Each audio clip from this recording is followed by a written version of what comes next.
And welcome everybody to Dell City. Brock Campbell alongside Mike Shaw, bringing you the first round of the playoffs tonight as we are at the Christian Heritage Crusaders. Mike having a drink there. Sorry about Washing that. down those cookies that we had tonight. Delicious.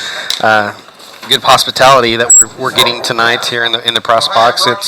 It's a very, very cold night tonight, and boy, I sound weird in my left ear. I'm gonna have to figure that out. Yeah, you're a bit loud in mine too. Yeah, so Piercing. I will have to turn me down there. Maybe that's a little bit better.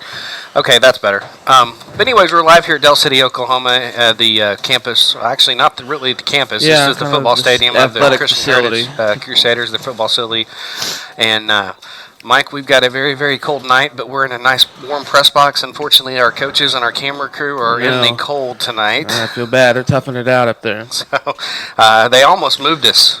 They got here before us, and they almost moved us to the top, and I'm glad they didn't. But that's just the hospitality we got tonight with our the AD, Coach Merrill. I called him earlier in the week, and I'm glad I did because he saved us 2 spots. So yeah, absolutely. You're welcome. Yeah, thanks. But, we're here at the home of the Christian Heritage Crusaders out of Class 2A District 2. Finished with an 8-2 record, so they are the 2 seed out of 2A2, and Perry's the 3 seed out of 2A1. So we look to have a pretty good contest tonight. Both these teams pretty much, if you look at their stats coming in, team-wise, Perry receiving yards, Perry's pretty balanced this year. I looked at it, before we came on the air. Perry's passing and receiving yards is 164.5 per game. Rushing yards 163.5 per game. Total number of TDs for Perry 39.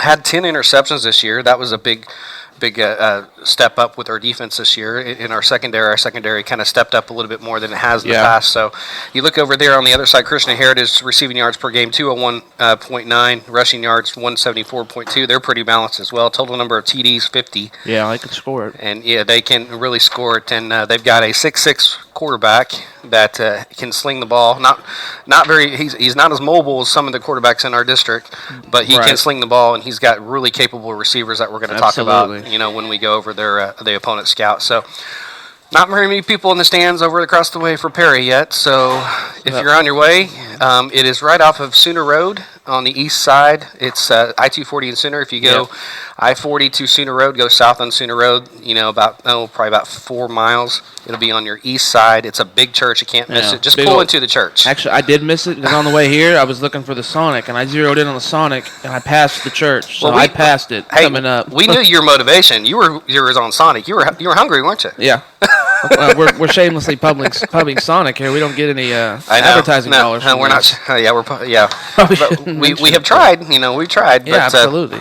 But anyways, we've got a very cold night. It's going to get colder, but we're happy that you're on the broadcast with us as we're going to be kicking it off about 7 o'clock. I found out that this is the game of the week. Channel 9 is here. So the game of the week, they're covering this tonight. They're the big leagues. They're on the sideline right now doing a live shot. What happens when he makes the playoffs? We've made it to the big leagues. Yeah, we have. So we're like the Jeffersons. We're moving on up. And with that, I'm going to go ahead and segue into our first break. We're going to come back. We're going to talk about the Christian Heritage Crusaders after this. You're listening to Perry Maroon Football on Triple Play Sports. And welcome back to Dell City, Oklahoma. Brock Campbell alongside Mike Shaw as we're getting you set for tonight's matchup between the Perry Maroons and the Christian Heritage Crusaders. And right now we're going to go ahead and look at the Christian Heritage Crusaders. 8-2 record, Mike, coming out of District 2A2. That district is dominated recently by OCS, but let me tell you, the OCS and Christian Heritage game I watched on film, and that was a barn burner. Yeah, that was a great game. They had a chance to win that at the end. They did.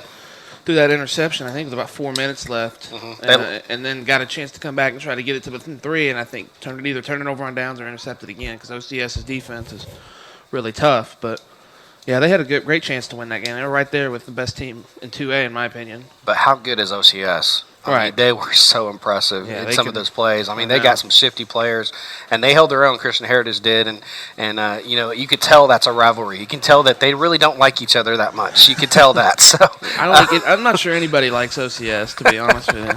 No, I'm kidding. But, yeah, they lost that one by 10, 27-17. They had a chance to get it within 3, and then they threw that interception at the 2, and it was over after that. But they held their own. They last year they had a record of 8-4. They lost to Davis 34-29. That's a heck of a and score. that's a heck Davis of a score. is Davis runs that not sexy offense, but Triple option, it works. They've been running that for years, as long as I can remember. They beat Alva here last year too in the first round to get to Davis. So they beat that very good Alva team with Ty Hooper and Hess and all that. And I found out Ty Hooper and Riley Hess are going to Northwest Oklahoma State. Yes, that might have been who I saw throwing on the field before the game. And guess who is the backup quarterback for Alva now, or for Northwest OSU? Some Perry? Kel Hickson. Hickson? Yes. Oh yeah. So look for him to maybe start, because I think he could beat Ty Hooper out. I talked to his dad, last night, and depends on what they want to run. Depends on what they want to run. Hickson's more of a runner. Yeah, but they started seeing him as a quarterback, and they're like, okay, you're gonna take some snaps as a quarterback. So that's neither here nor there. But that's a former Parian. That how you say it? Parian? Yeah, Parian. Okay. So, but anyways, let's go back to Christian Heritage. The head coach is Tony Merrill. It's his first-year head coach. It's the son of the legendary head coach, John Merrill, that was here for a long time. It's his first year as the head man. He's been here the third year as the offensive coordinator here. 6th year, as the coach at CHA. He's been his third year as offensive coordinator, his first year as a head coach. 30 years old. He's 6th year coaching, teaching at CHA. He teaches 7th grade. Listen to this. He's got a schedule. Yeah. He teaches 7th grade boys Bible, 7th grade history, 9th grade government, junior high football assistant coach, JV football, high school head coach and offensive coordinator, JV and varsity boys basketball assistant, head golf coach. Wow. Yeah. He's involved. He's not home very much. And he's the AD. No, that's his dad. That's dad. Okay. That's the son. So the son has a lot of opportunities here to teach and to young athletes and students and everything. So he's doing a very good job here. He went to CHA. Like I said, his dad had been the head coach for over 30 years here. He stepped down right before the season started, so that's why Tony has taken over. He went to UCO for 1 year, walked on to play football, then went and spent 2 years at Mid-American Nazarene in Olathe, Kansas to play football, and then he came back and finished up at UCO. I asked him his philosophies to the ball game. He says he loves the game of football and the lessons that it teaches the young men. Our football philosophy at CHA is that our desire is to make the gospel of Christ more attractive through how we prepare, practice, and play, and that was drawn from Titus 2:10. And I asked him what he wants his player. He wants his players to play fast, physical, and free. And he goes. He also mentioned if you're coming to the ball game tonight and you see a JLK with a heart around it, this is what it means. The JLK painted on the field is a red heart. It's in honor of my sister Jenny Kufal. Is that? Kufal. She married Heath, who is the volleyball and boys basketball coach at CHA. She passed away this July after a 22-month battle with appendiceal appendix cancer, basically. They have 7 kids. The oldest is a 9th grade girl, and the youngest is in pre-K. It's been a difficult year, but God has been good in a difficult circumstance for their family and their school. The story is this story is unbelievable, and I heard a little bit about it when I was working at the energy company that we worked at before prior, because my supervisor, her daughter goes to CHA, and she told me all about it. Right. Then I also heard about it too at the basketball tournament, the CHA basketball tournament that Perry participated in last year and is participating in as well this year. And so we're sad to hear the news. Absolutely. But she had been battling a long time. So that's what that heart means. And they have a very, very family-oriented atmosphere here at CHA. But anyways, let's talk about Christian Heritage, what they're going to run offensively, defensively. Offensively, they're going to be a spread and an up-tempo offense. And I want to go back to Cashin. We played Cashin this year, and Cashin just drubbed us with that zone read offense, and then they'd pass it deep on us. CHA is going to do a lot of that. They're going to run zone read, and I talked to Coach Lindsley, and he said he's concerned about the zone read tonight because Lemieux will take the zone read handoff from Lindsay a lot tonight, and that gave Perry a lot of trouble against Cashin. Yeah, and Lemieux's a good little shifty running back, and he's got good speed. It's not real overly big. Of course, nobody looks big standing next to Lindsay, but that's true. He's kind of one of those change of pace, kind of shifty little backs. He can catch the ball out of the backfield too. He's a good player. Defensively, they're going to run a 3-3-5 stack or a 3-3. You're more of a defensive guy. What did you see on film that we're going to see tonight? Well, they're very sound, technically sound defensively, and they've got big defensive linemen that get off blocks well and kind of shoot up the field real well and cause a lot of havoc in the backfield. So we'll need to be strong and stable with our blocks tonight, and the offense is going to really have to be on point because their defense, they do have tendency to give up a lot of rushing yards. So what Perry's going to need to do is try to play 'em, do play action, get them going with the rushing game, and then maybe shoot them up top with the play action. Just get them off balance. What you're going to have to do. Just get them off balance is my. And you mentioned the passing game with Dawson last week, throwing for 329 yards and 4 touchdowns against Alva. I did see a couple weaknesses in that secondary. They're a little bit younger in the secondary than they are up front. So there may be some holes in the zone there for Dawson to get the ball to Sweet or Rupp or whatever in those intermediate routes, which he was amazing at last week. He got back to his form. And the linemen, yeah, definitely. And our own linemen are going to have to hold their blocks, of course. That's always the case. So we're going to talk about the strengths of the CHA team that we're playing tonight. According to Coach, he says it's unbelievable the group of coaches that God has put in place at CHA. These are the men who love the game of football, but more importantly, they love Jesus and want to honor him in how we act and coach. They got a great group of seniors. They are selfless and talented. We've seen that on film. They're big and physical up front and have a good group of skilled guys behind them, which is true. Weaknesses, they still haven't had a perfect week. This is high school football. Who has a perfect week? It's high school players. They're slowly becoming a better practice team, but something we struggle with, striving for greatness every rep.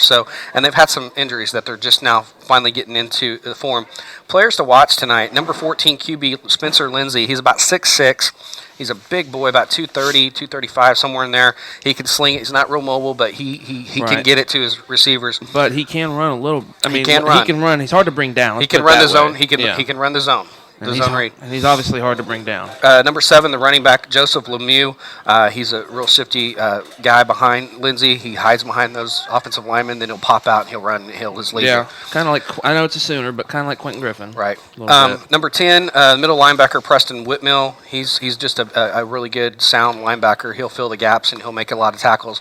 I also want to mention number 8, Braden Mikes, and number 9, Little Jim. Is it Mikes? I think it is okay. Mikes. And then number 9, Little Jim. Those are really two capable receivers that will go get the ball, and they'll make some moves on our secondary. Our secondary is really going to have to be sound and not bite. Absolutely. Tonight. And Little Jim poses a problem in the red zone. It's 6'4", 225. He can get position in the end zone and grab some touchdowns on our smallish corners and safety. Well, Sweet's not small, but our corners are both 5'5", 5'6", and we got to look to try to neutralize him tonight. Well, then number 60 also, the defensive end, Creed Hendrickson. Yes. He's going to be coming off the corner, and he's going to wreak havoc on Dawson if he doesn't have any protection. So he could really get in the backfield and disrupt a lot of things tonight. Really want to see how we can get some misdirection tonight with Mason Taylor, Hatfield, and then Colby Mendenhall would be back tonight too as well. That'll help. We're going to have 3 running backs rotating in all night tonight. It sounds like. I asked him what he knew about Perry. And he had really great words to say about the Maroons. I've been really impressed watching them on film. Offensively, there are not very many teams that can run and throw as effectively as they can. We will have to be sound across the whole field to be able to effectively defend them. And he said defensively, they are aggressive and well coached. We are going to have to be sharp and execute to have success against their D. I asked him, can you give me a little summary about your season, 8-2 season? And he says, we're getting healthy at the right time, which is bad news for Perry. Coming into the playoffs, they battled injuries early and struggled some on both sides of the ball as we were breaking in new players. This is really a blessing in disguise as it made us develop quality depth at every position. Then they had a huge week at Luther, which I watched on film. I watched that whole game. Week 4, they kicked a 36-yard field goal as time expired to win at Luther 51-50. He said it wasn't our greatest defensive game, but Luther makes you look ugly in defensively because they have that Maurice Wright kid that does everything, and they just couldn't stop him. It was a one-man show, and then Pridemore got going a little bit with his passing. That game was a really if you want to look at a comparative game with Perry's, how Perry is, it's Luther. Absolutely. So Perry plays their ability. It could be a Luther-type game tonight. Could be. So Luther's been good on offense for years. They got that kid that went Birmingham that went to UCO, ran for like 4,000 yards. That's right. So they've been good on the offensive end for years. But anyways, that's a look at the Luther. I knew I was going to do that. Yeah. That's a look at the Christian Heritage Crusaders tonight, the opponent for Perry Maroons in the first round of the playoffs. Come back. We're going to have the coaches interview after this. You're listening to Perry Maroon Football on Triple Play Sports. The Perry Maroon pregame football show brought to you by First Bank and Trust Company. And with me now, as he always is every week, is Coach Cameron Bennett. And Coach, it's playoff week. First round of the playoffs here in Dell City, taking on the Christian Heritage Crusaders. They come in with a record at 8-2. But first off, let's talk about Alva. Last week, anything we wanted to do, we did. I'm sure you're really happy with the outcome, the focus, and the energy that the team came out with. The line blocked well. Dawson passed well. Our defense really rallied to the ball. I know Alva isn't the Alva of old, but it's great when you still can execute the game plan to a T. So talk about that game, and what was your message to the team after that ball game? Obviously you go in any game as it's, the same game. You scout them, you do whatever you do to plan for that team, no matter how either they're 0-10 or they're 10-0. And it's great to have that. It's great that we actually played better. It wasn't because Alva was that bad, I guess, but we actually played pretty well. Our offense was clicking, our defense was running the football, and we were doing things that I wish we were doing all year, and maybe it'd be a different story. We might be hosting tonight, but it is what it is, and obviously it was a good win. It was a good, encouraging win. We really needed that, obviously going to the playoffs now and opening up here at Christian Heritage. But obviously it's always a good thing when you're in the playoffs. It's always a good thing when your kids are playing well and you had a great week of practice. Let's talk about what it means to you as a coach to be in the playoffs in your second year as the head coach at Perry. You put a new system in offensively and defensively a year ago. Just talk about where this program has come and how proud you are of getting here in the second year of your stature. Well, give all the credit to the kids. The kids are the ones that got to adapt to new things and overcome situations that we've been given. And obviously, it started in the off season when they were there working out hard and running and lifting. When they didn't want to do anymore, we told them to keep pushing and trying to build that mental toughness as well. But, give credit to all the kids. Obviously this coaching staff's a good coaching staff, good guys to be around. But, the credit goes to these kids. They're the ones that work. They're the ones that practice every day. They're the ones that come out here and play. And we just got to coach them, and hopefully they can put forth the effort and play like they should be playing and play to their potential. Well, now that we're in the playoffs, we have our mojo or our confidence back, I think, from last week, how we can play.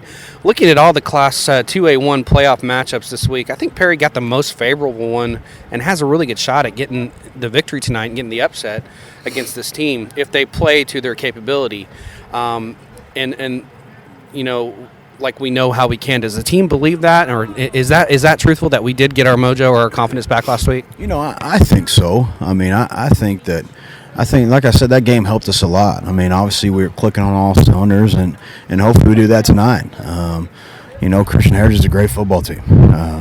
You got to give them credit. Coach does a good job here, and they've been having a tradition lately too of being in the playoffs and being somewhat successful, because I think they hosted Alva and beat Alva and barely lost to Davis last year.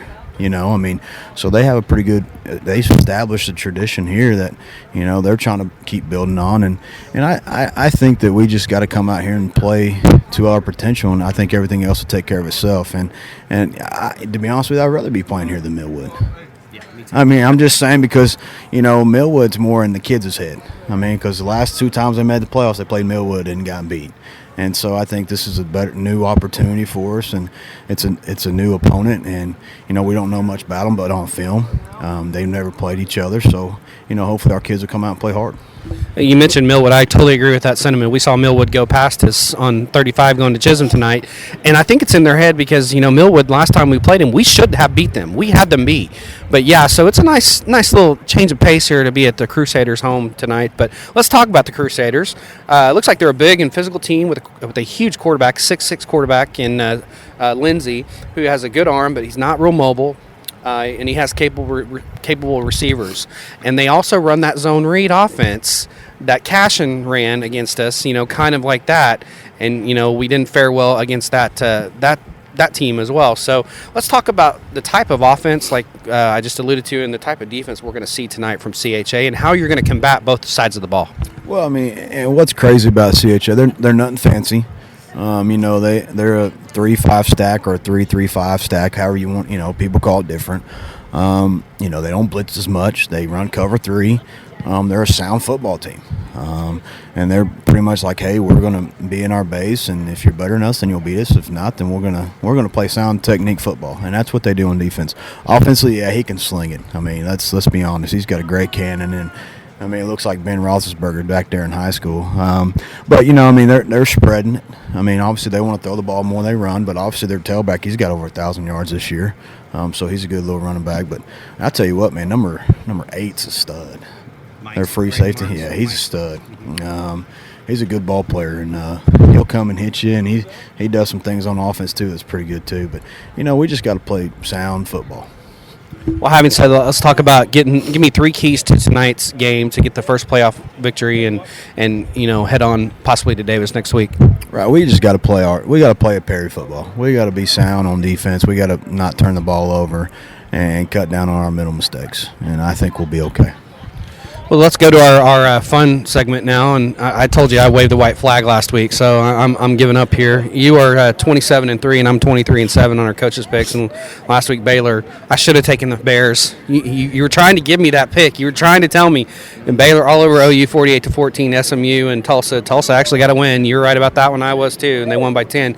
This week we got Texas at OSU, Oklahoma at Tech, Tulsa at Central Florida tonight, actually. Nebraska, Wisconsin. I have a feeling the Cowboys are going to get bowl eligible tomorrow. I just have a feeling. I'm going to take the Cowboys, even though I'm going to be cold tomorrow night. OU by a field goal without Trevor Knight. I'm saying that. And Central Florida tonight, and I'm going to take Wisconsin. I'm going to have to take the Badgers. It's in Madison. I'm going to go with Texas because obviously Texas, they've been hot the last couple of weeks. They've been playing better ball, and he does a good job. He does, and he's one of the greatest coaches it's in high school or college football right now, and he's not getting enough credit. But man, he's a hard-nosed football coach, and I really like him a lot.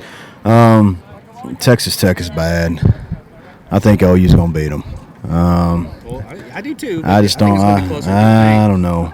Obviously, I'm gonna take Central Florida, and it's at Florida. So Tulsa went from 20 they went to 20 degrees weather to basically 60 and sunny. And I'm going to stay with Nebraska.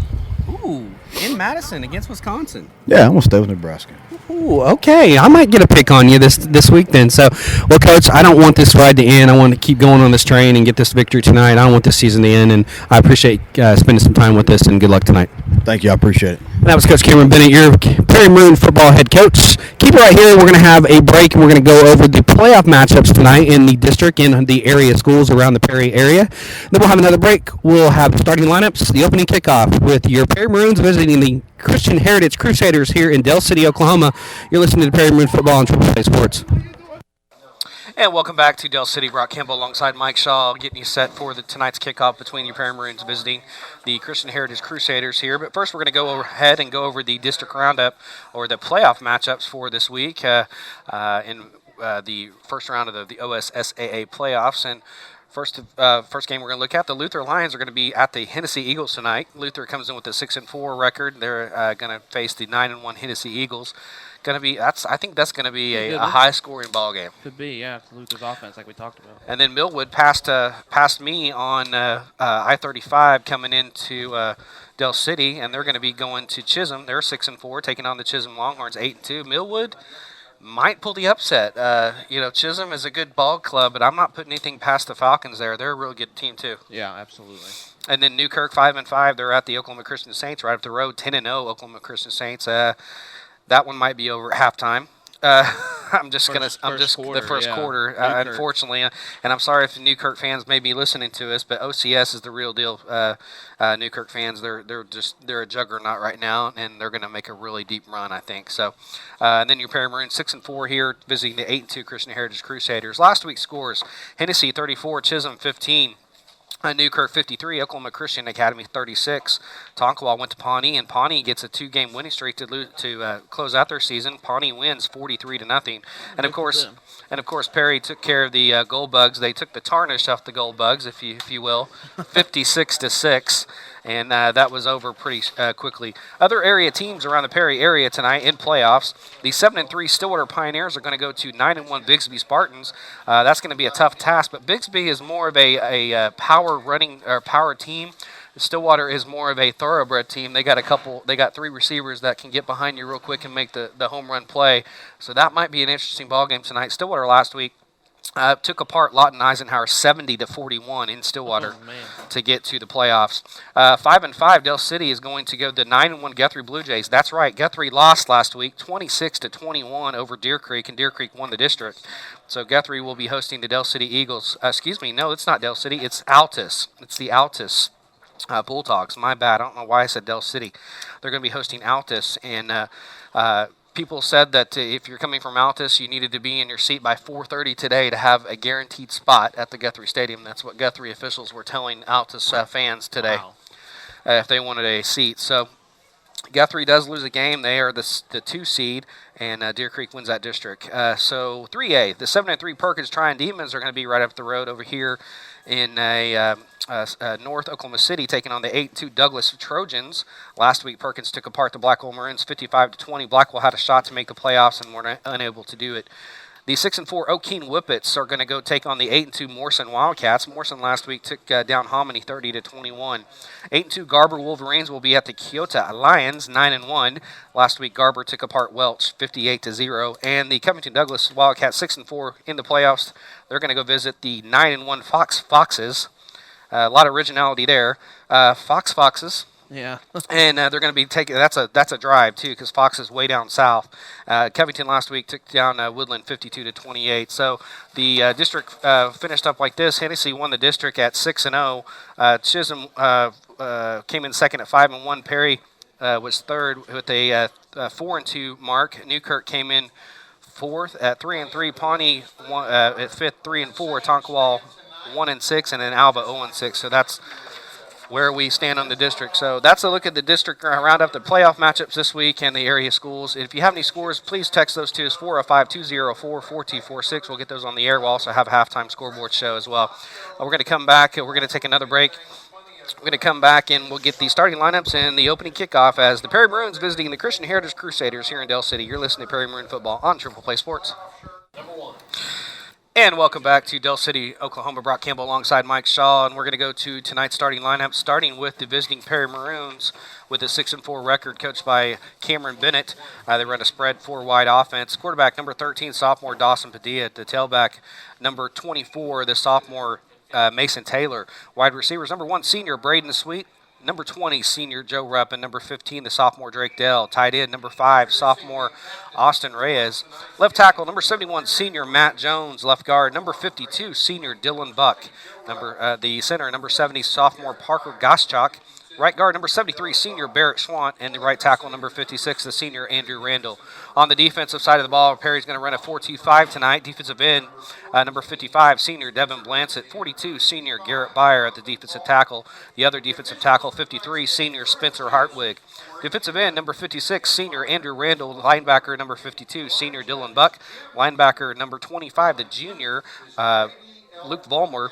The Sam position, number 5, the sophomore Austin Reyes. The will position, number 1, senior Braden Sweet. The cornerbacks, number 4, sophomore Liam Clausen. And the quarterback, number 20, senior Joe Rupp. And the free safety, number 15, sophomore Drake Dell. That's the lineups for the Perry Maroons. Switching on the other side of the ball to the homestanding Christian Heritage Crusaders. On the offensive side of the ball, they run a spread up-tempo offense, kind of a zone read offense as well. The quarterback does it all, number 14, big boy, 6'6", 235, senior Spencer Lindsay. Running back number 7, junior Joseph Lemieux. Wide receivers, number 8, the senior Braden Mikes. The wide receiver, number 9, senior Gabe Littlejim. Wide receiver, number 11, sophomore Tatum Chapman. Tight end, number 4, senior Logan Lanou. Left tackle, number 55, senior Jonathan Palmer. Left guard, 66, junior Tyler Best. The center, 54, senior Austin Ferguson. Right guard, 72, senior Josh Street. And the right tackle, number 60, senior Creed Hendrickson. On the defensive side of the ball for the CHA defense, run a 3-3 or a 3-3-5 stack. Defensive end number 60, senior Creed Hendrickson. 72, senior Josh Street. Defensive end number 58, sophomore Kyle Ergenbright. Linebacker number 10, junior Preston Whitmill. The linebacker number 26, sophomore Gunnar Bullard. And linebacker number 52, junior Timmy Fraley. Offensive outside linebackers number 4, senior Logan Lanou. The other outside linebacker number 11, sophomore Tatum Chapman. The defensive backs, there's 3 of them. Number 8, senior Braden Mikes. Number 16, senior Sam Tenner. And number 82, junior Nathan Winslow. That's a look at the starting lineups tonight for the Christian Heritage Crusaders and your Perry Maroons starting lineups. And we're going to go to the keys to the night, to the game tonight as the Perry Maroons come out of the tunnel. And Perry won the toss, and they will receive, so they will take the ball. Let's talk about the keys to tonight's victory, Mike. Give me 3 keys to tonight. Key number 1 is to hang on to, sounds, cliche, but hang on to the football. Last week we did a good job of that, no turnovers, control the line of scrimmage, and control the time of possession, too. You want to keep the ball away from CHA and Lindsay and his offense, and grind out the clock. I mean, you want to, and I want to score first. I want to see us score first. That's big. Get up on these guys early and see what happens. Yeah, I would say, just like we say every week, too, it's going to be ball security as well. Perry has a tendency to fumble the ball or throw interceptions or whatnot all year, and that's going to be key tonight to keep that Crusader offense off the field. You want to keep the ball. I want us to dominate time of possession tonight as well, so we can keep that potent offense off the field tonight. Absolutely. Perry's got their hands full tonight. 6-4 coming in, 8-2 Christian Heritage Crusaders. As we're going to pause right now for the national anthem, I think, and we'll keep it right here. Or Kevin, if you want to play. I didn't know we were going to have this. If you want to play break 4 again, and then we'll come back, we'll have the opening kickoff. You're listening to Perry Maroon Football on Triple Play Sports. And welcome back to Del City, Oklahoma. Brock Kimball alongside Mike Shaw as we had our national anthem beautifully performed by, I think, our PA guy. Yep. And very nice rendition as we're getting ready to start the ball game here. Perry won the toss. They will take the ball to start out with, and they're going to be working from the south to the north. And Christian Heritage will be defending the north goal, working north to south. So Perry's going to get the ball first. It's going to be imperative, Mike, for Perry to get it on a good start here to start the ball game. Yep, absolutely. That was one of the keys, in the opening that I mentioned. Everything moves a lot better. You get a lot more momentum when you score first. And they'll be kicking off from their own 40-yard line. I can hear you, yes. Okay. I can't hear myself. That's okay. There you go. As long as you can hear me. Well, I messed my levels up here. There you go. Okay. There we go. There you are. Yeah, here I am. Having trouble controlling the volume of my voice. And the stands over there to our far side have filled in nicely with Perry Maroon fans. Absolutely. That's about an hour away. Band's here tonight, so we're going to have number 25 for Christian Heritage kicking off. And that's going to be sophomore Joseph Robinson. He'll be kicking off from his own 40. He'll be kicking deep to Braden Sweet.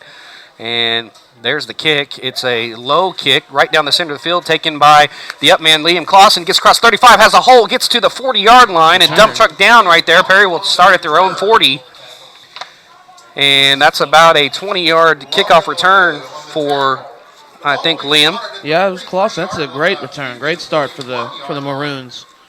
Dawson Padilla will bring the troops out to start the ball game. Let's see where we start out here. Got 2 receivers over on the near side, 2 to the far. Actually, no, two receivers to the far side, 1 to the near. Got 1 back set in the pistol formation. Padilla looking over the sideline for the play call as we get a late play call. We've got a late substitution. It's going to be Skuvanek.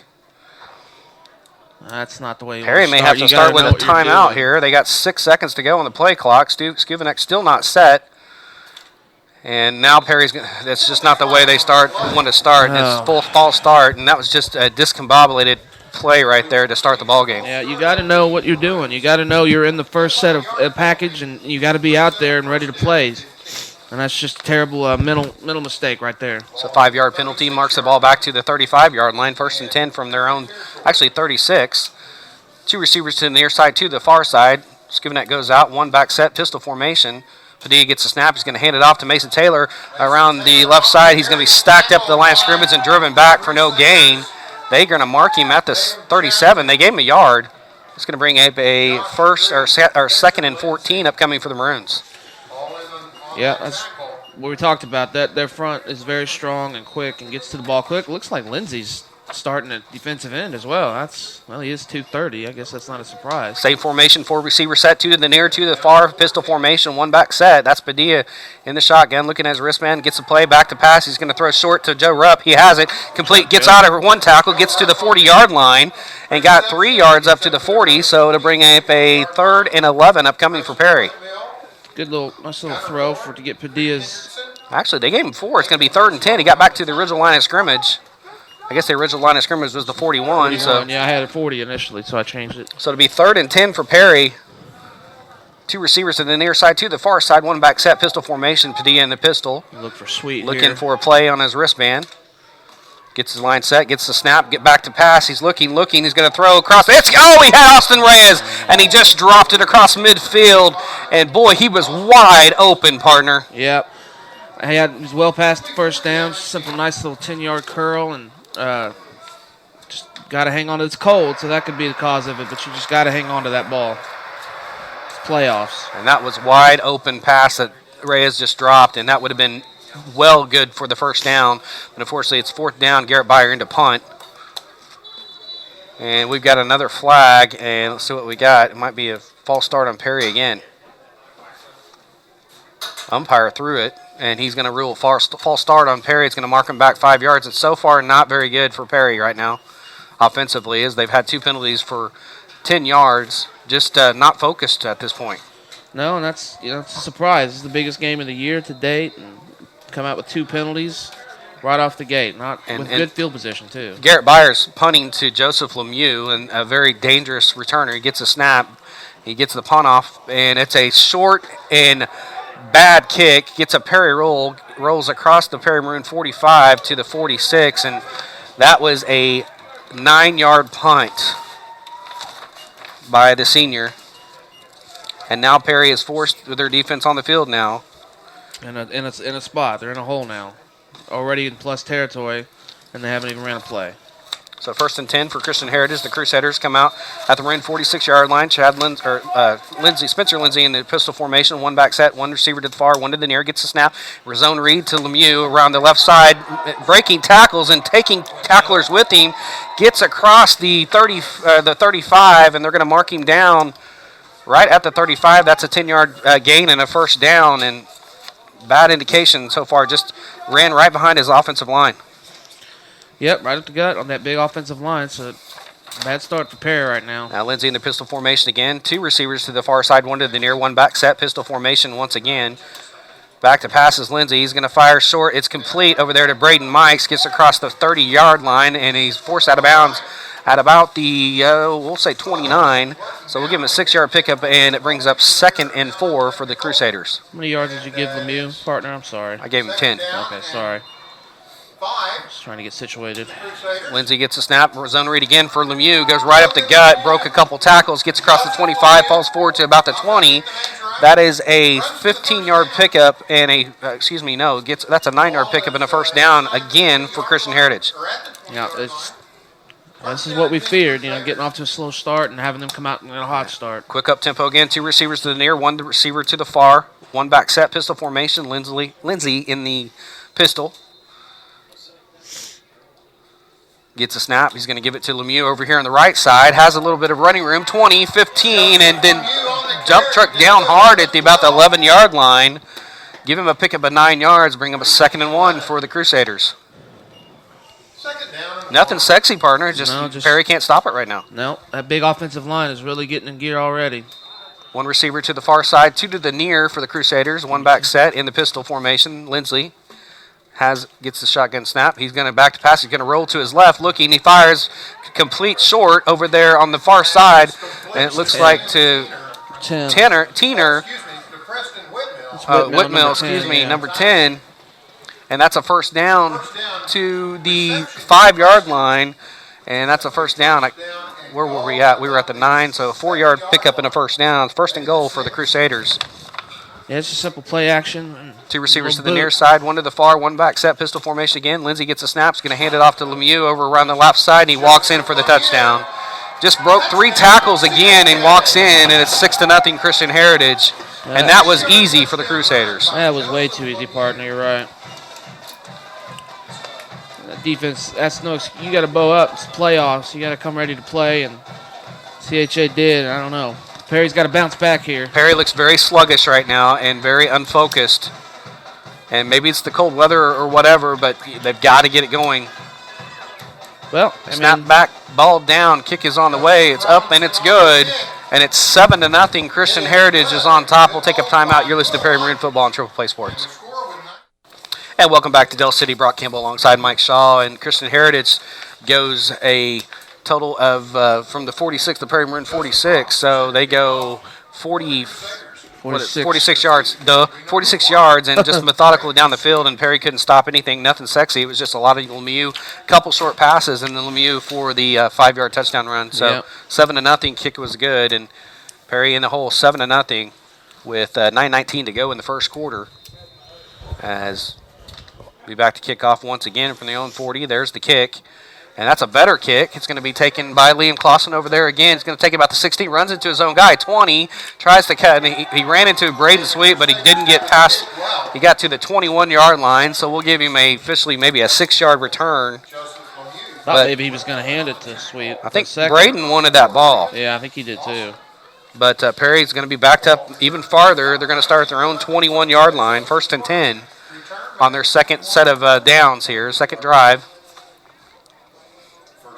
And again, they had somebody open. The offense was there, and they had the first down, just didn't make the catch. So Garrett Byer comes in. He's going to have 2 back set now, 1 receiver to the far side. Dawson Padilla is going to go under center, gets a snap, and he's going to hand it off around the left side. That's Hatfield. Gets across the 25, falls forward to the 33-yard line, and that's almost an 11-yard pickup, and I think it is. It's a first down for Perry. Nice run right up the gut and a little trap play, and Hatfield ran it hard like he always does.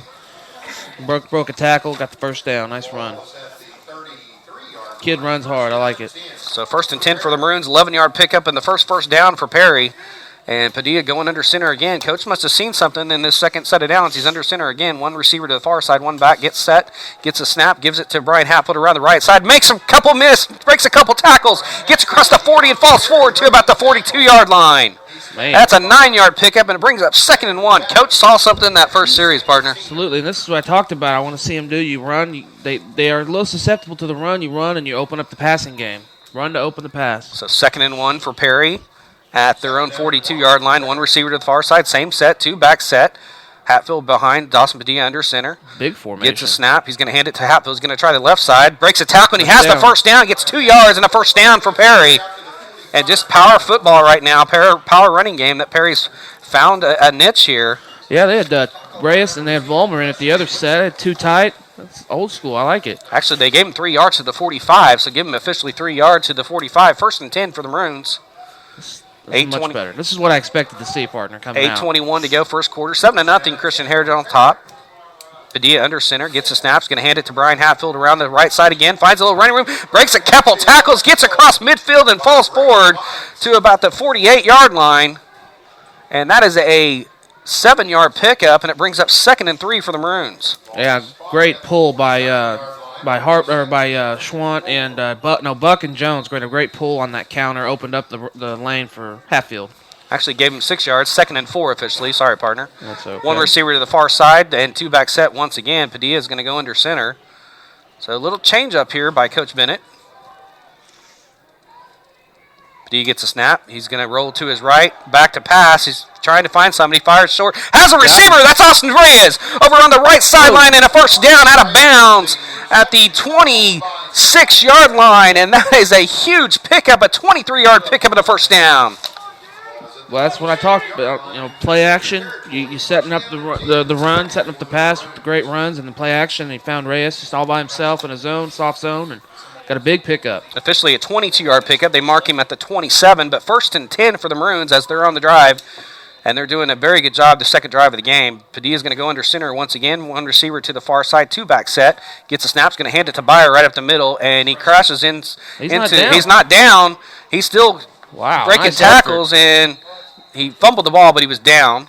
He got to the 25. They gave him officially a 2-yard pickup. He kept his balance nicely. Yeah, that was. They all thought he was down, but he just kept fighting. Good effort, Garrett. It's going to bring up 2nd and 8 for the Maroons. 2nd down and 8.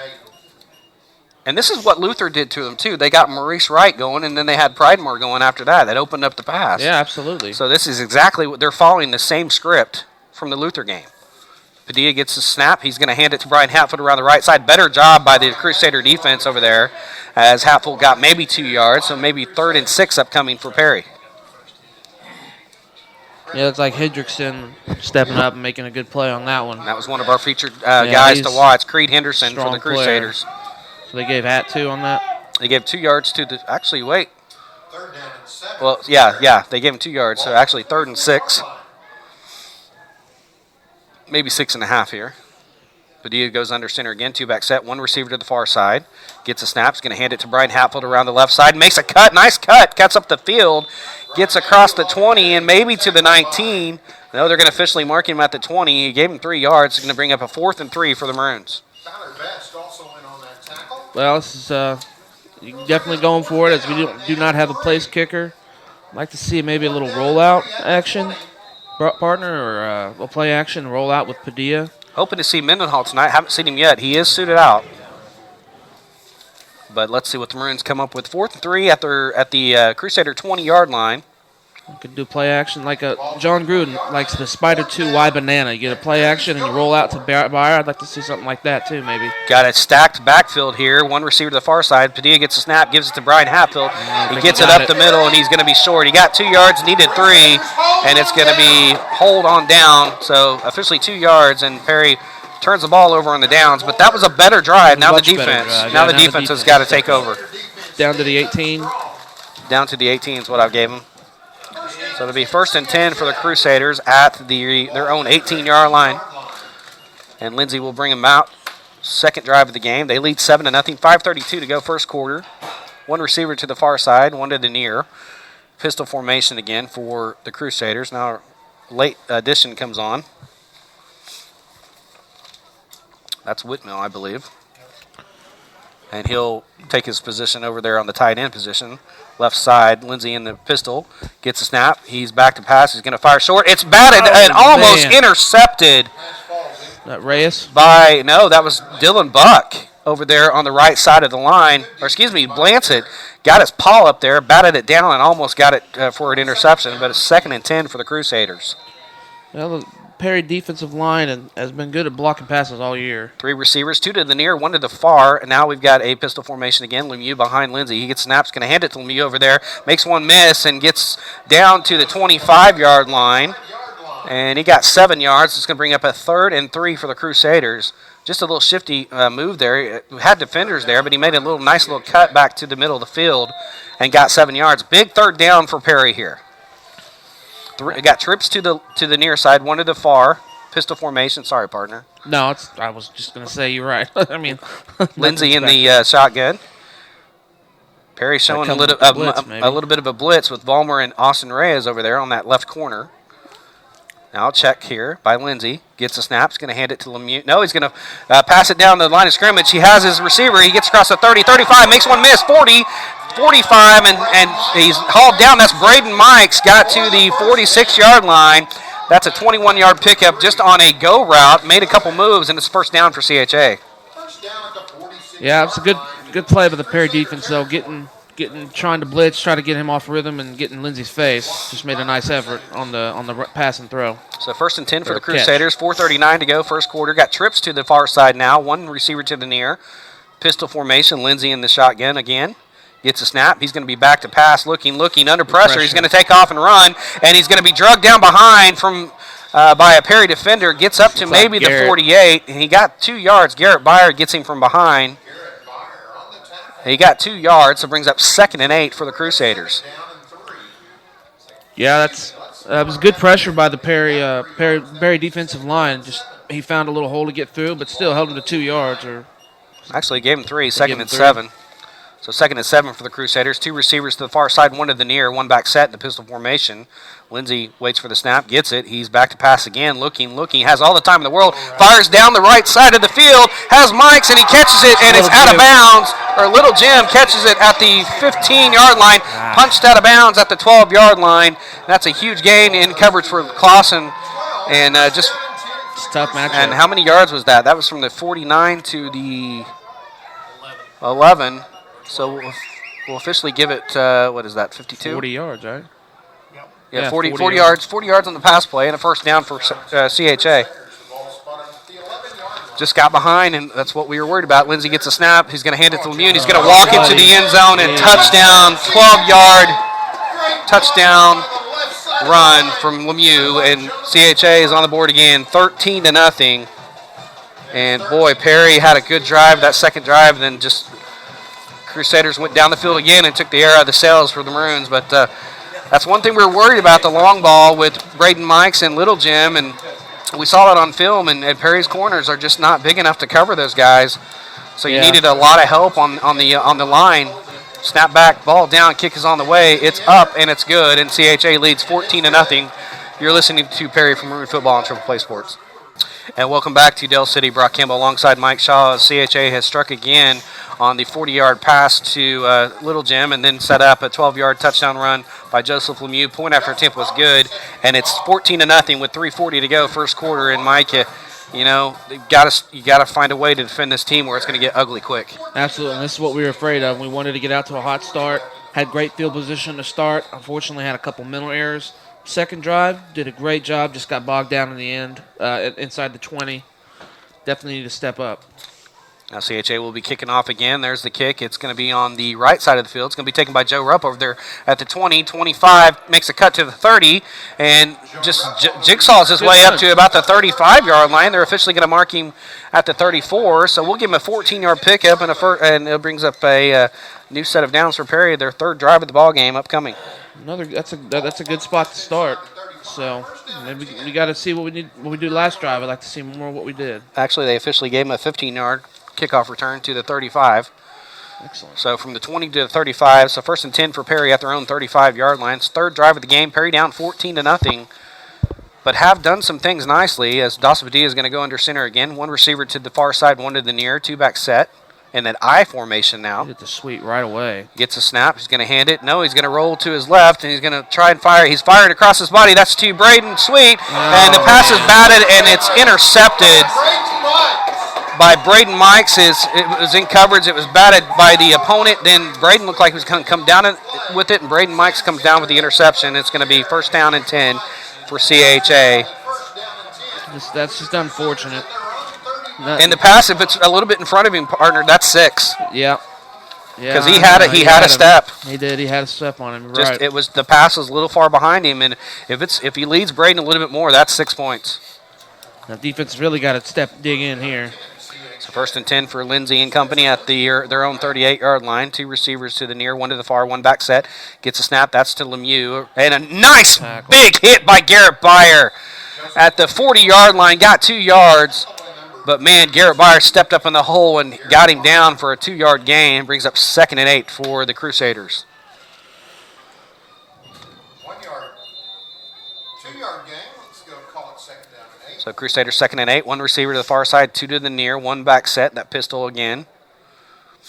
Now receiver goes in motion to the left side. He gives the snap to number 21 over there on the left side, and he's going to be tripped up as he gets to the 44-yard line. And that was on Austin Ellers over there on the left side. So he got maybe 4-yard line in Crusader territory to bring up 3rd down and 6. Freshman he got 2 yards, and it's 3rd down and 6 for Perry, or for the Crusaders, and Perry has to get off the field here. Big time. Yeah, you got to get off the field. Don't have a cover here. We got there's Braden coming over. 2 receivers on the near side, 1 at the far, and there's the snap. And that's Perry was Perry was not ready for it. It's complete to Braden Mikes across midfield, falls forward across the 45 to the 40. And Perry was not ready for that. That's a 14-yard pickup and a 1st down. It was a bad transition defensively there. That's a lot to put on a Clausen sophomore or junior, but he's got to notice that and see nobody's coming over. He's got to call timeout. Well, Braden Sweet was coming, but he just didn't get there in time. He was way too late. I don't understand what happened Lindsey there. gets a snap, hands it off to Lemieux over nice the left side. play, He's Garrett gang and Blanton. tackled for no gain, maybe a loss of 1 there. Garrett Byer and Andrew Randall in on the tackle, and he did lose 1 yard, so we'll bring up 2nd and 11 for the Crusaders at their Perry Maroon 41-yard line. 2 receivers on the far side, 2 to the near. 1 back set, pistol formation. Lindsey in the shotgun gets a snap. He's back to pass, has all the time in the world. He's going to fire long down the left side, has a receiver there, and it's incomplete, out of bounds for Little Jim. And the pass was too far in front of him. Tried to put his left paw out there to get it, but he couldn't get it. Yeah, that would have been a really spectacular catch. So 3rd and 11 for the Crusaders upcoming. Another big 3rd down here. It's 3rd and long. We've got to get off the field here. Minute 47 to go, first quarter. Crusaders on top, 14-0. Excuse me. 2 receivers to the near side, 2 to the far. 1 back set in that pistol formation again. Lindsey waiting for the snap. Gets a snap. He's going to hand it to LeBrun. No, he's going to take it on the zone read for himself across the 40. Nice tackle, and Reyes. the ball comes out, but I think he was down.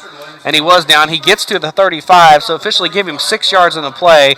That's going to bring up a 4th and 4 or 5. Let's see. They're going to stay on the field here. Wow. That's a great tackle by Reyes to bring him down in open field. That is hard to do. Lindsey is hard to bring down by himself. So Christian Herritage is going for it on 4th and 5. Big stop here. Big stop. 2 receivers to the near side, 1 to the far, 1 back set. Lindsey in the shotgun again in that pistol formation. Gets a snap, back to pass. He's looking. He's got lots of room. Now he's going to fire. He's got a receiver there, and it's incomplete and out of bounds. The ball goes, and Perry holds on down, and that's big, partner. That's huge. Had to get off the field there, and they made a great effort. Good job by the defense. Let's say the coverage there, the receiver was open, but the time that Joe Rupp made there to come back and defend that pass and get in the eyes of the receiver, that was a good play by Joe too. Absolutely. This senior, he's stepping up. It's a big game for him. So Perry will bring up 4th drive of the ball game. Minute 5 to go, first quarter. They're down 14-0. Looks like we're going back to the passing game. Well, you got to. Well, and guess who's in, partner? That is right. Colby Mendenhall is in the ball game. His first game since Hennessy. 1 receiver to the far side. Now we're going to take a timeout. Perry's going to call timeout. And we're going to keep it right here as we've got our timeouts in. And just nothing sexy so far. You know, Christian Herritage just does what they do. And they just methodically wear you down on those drives, and then they'll hit you with a long pass with Little Jim or Mike's, or even those stop routes or those go routes. And, you know, that one where Braden Mikes caught it, Perry just wasn't ready defensively. No. And then they had another little flag or whatever, arrow route I call it, out here in the flat. Yeah. Just good blocking set up by them, and Mike's got the first down. Then that, like I was saying, I mean, Clausen's only a sophomore. You know, when you're that young, stuff doesn't occur to you. You see that mismatch, you got to go ahead and try to call a timeout there because there was nobody there, and Sweet didn't realize it until late. I don't know what happened, but – and then by the time he was there, they were snapping the ball and throwing it to him. He was just out of position. Well, I was up here. I'm like, there's nobody covered here. Come on, people. And Clausen, I even saw him looking like that. You know, with his hand. Sorry, nobody can see me. His hands were up going, hey, where is everybody? Yeah, I forgot we're on radio. I can't just, you know. So after the timeout, 2 receivers to the far side, 2 to the near. Colby Mendenhall in the backfield now. And Dos Padilla will set up in the shotgun formation, pistol formation. He gets a snap. He's going to run the sweep with Colby over there on the right side, trying to find a hole, trying to get to the corner. Doesn't get there, and there's going to be a flag that might be holding on Perry. And that's usually where holding occurs. See what the indication is. There was officially no gain on the play, and it will be holding on the Maroons, and it's going to bring up a 1st and 20 for Perry. And once again, here we go, backwards again, partner. Yeah, just backing the truck up. Just can't have mental mistakes in this big of a game. Somebody limping off for CHA, number 16, this senior Sam Teener, as he limps off the field right in front of us. And the trainer's going to look at him, and 10-yard penalty marks the ball back. 1st and 21 for Perry, as the ball is placed at the 25-yard line. 2 receivers to the far side, 2 to the near, 1 back set, pistol formation again for the Maroons. Padilla gets a snap. He's going to be back to pass, looking. He's going to fire over there. The right side is high and incomplete, out of bounds, and it'll bring up 2nd and 20 for the Maroons. 2nd and 21, excuse me. Hatfield over there in trying to receive with that bad hand. Yeah, interesting. That's interesting. We haven't seen Hatfield go out in formation yet as a receiver. Well, they got Hatfield out there in formation. They've got Skuvanek over here on the near side. Yeah. So they're trying some different things here. Then trying to get some guys ready for next year that they're going to have to step up. So. Yeah, definitely. 2 receivers over there to the far side, 2 to the near. Pistol formation again. 1 back set. Gets a snap. He's going to fire over there to the right side. It's complete this time, and dragging tacklers over there out of bounds. Sweet. And I think that was Braden Sweet on the catch. He gets up to the 33-yard line, so we'll officially give him about a 9-yard pickup, and it's going to bring up a 3rd and 12 upcoming for Perry. Got to get a first down here, partner. Yeah, 3rd and long. This is a tough spot. 4 receivers, 2 to the near, 2 to the far, 1 back set, pistol formation. Padilla in the shotgun again, gets a snap. He's going to be back to pass, under pressure a little bit, fires to the right side, is complete, and it's Hatfield. Oh, he was out of bounds. And it's out of bounds, though, so it's incomplete, and it's going to bring up 4th and 12 for the Maroons, and they're going to have to punt once again. Just kind of spinning our wheels, kind of getting stuck in the mud here. Perry, bogged down on our 3rd downs. Perry 0 of 3 on 3rd down conversion, and not what we wanted to see so far. No. Garrett Byers going to be back to punt. His first punt was 9 yards. Yeah, he needs to put a better foot into this one. He'll be punting to Joseph Lemieux, a late addition onto the field for CHA. And Garrett gets the snap, gets the punt off. A better kick right down the center of the field by Lemieux. He's going to catch it at about the 34-yard line. So from the 33 to the 34. Got a penalty flag here. Let's see what that is. Could be holding. Might be a defensive substitution. Nope, it's going to be illegal formation by Perry. Oh, and it's going to back him up, and I think CHA is going to take the ball where it is. So officially the punt's going to be from the 33 to the 34, so that will be a net of, help me out here, partner. Where was it kicked from? 34. So 16 plus 16, 32. So a 32-yard punt, and CHA will have the ball at their own 34. I think they declined the penalty. So thank you for declining the penalty. 1st and 10 for the Crusaders at their own 34-yard line. Lindsay brings the troops out here to start again. Up 14-0. 1 receiver to the far side, 2 to the near, 1 back set, pistol formation once again for the Crusaders. He gets a snap. He's going to zone read. No, he's going to take it. He's going to pass down the seam, and that's wide open. Number 4, Lanou. And it's complete across the 40 to the 39. So a 16-yard, 21, a 27-yard completion and a first down. And that seam route has been open all year, partner. Yeah, it's been a real sore spot on the defense. Just haven't been able to figure it out. How many yards did you give him? 27. CHA is just dicing this defense up right now. Yeah, tearing us up. Well, we knew they'd be good. They're showing why they're number 10 in 2A. Absolutely. They're a really good team. It's just I still expected a little better effort out of our Maroons tonight. And that's going to be the end of the first quarter. The score at the end of the first quarter, it's CHA 14, your Perry Maroons nothing. You're listening to Perry Maroon Football on Triple Play Sports. And welcome back to Del City, Oklahoma. Brock Campbell alongside Mike Shaw. Christian Heritage leads 14-0 after 1. I want to let you know this game is sponsored in part by Devon Energy, who take pride in supporting local communities and events where they operate. Visit DevonEnergy.com today to learn more about how they're producing energy in a responsible manner. Devon Energy, commitment runs deep, and Perry's going to have to be contented as CHA's on the drive again, partner, and they're up 14-0. Spencer Lindsay brings the troops out to quarterback. 2 receivers in the near, 1 to the far, 1 back set, gets snaps. He's under pressure, and he had to try to dump it off to Lemieux, but under pressure, and that was Dylan Buck and Garrett Byer putting pressure on Spencer Lindsay. The pass is incomplete, and boy, that's what we need to see more of as the night goes on. Yeah, we've been able to get back there a couple times, kind of hurry him a little bit. That's what you want to do. You got to hurry the quarterback, get him out of his rhythm. That'll be huge. There's a nice play by, was it Buck and Byer? Buck and Byer, yes. Buck and Byer. Buck and Byer. Like a hunting show. That's right. Lindsay gets the snaps, going to hand it to Lemieux over here on the left side, makes a couple misses, and then he drives through the Perry Maroon defenders at the 30-yard line and up to about the 26-yard line. That is a 13-yard pickup and a first down for the Crusaders. Boy, wow. Lemieux does a little bit of everything. He'll run around you or through you, I guess. Man, that's a tough run. Don't let his small stature fool you. Absolutely. Lindsley brings him to the formation again. 2 receivers to the far, 1 to the near. Like Hoover's in one the back backfield. set. He gets a snap. He's going to hand off to Hoover around the right side. Makes 1 miss. Now goes down about the 25-yard line. Give him 2 yards in the pickup. It brings up 2nd and 8 for the Crusaders.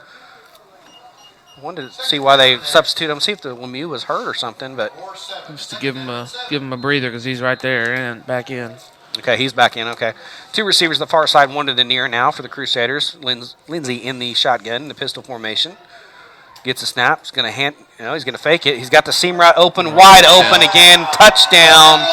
Logan Lanou right down the center of the field, 25 yards, and he was wide open.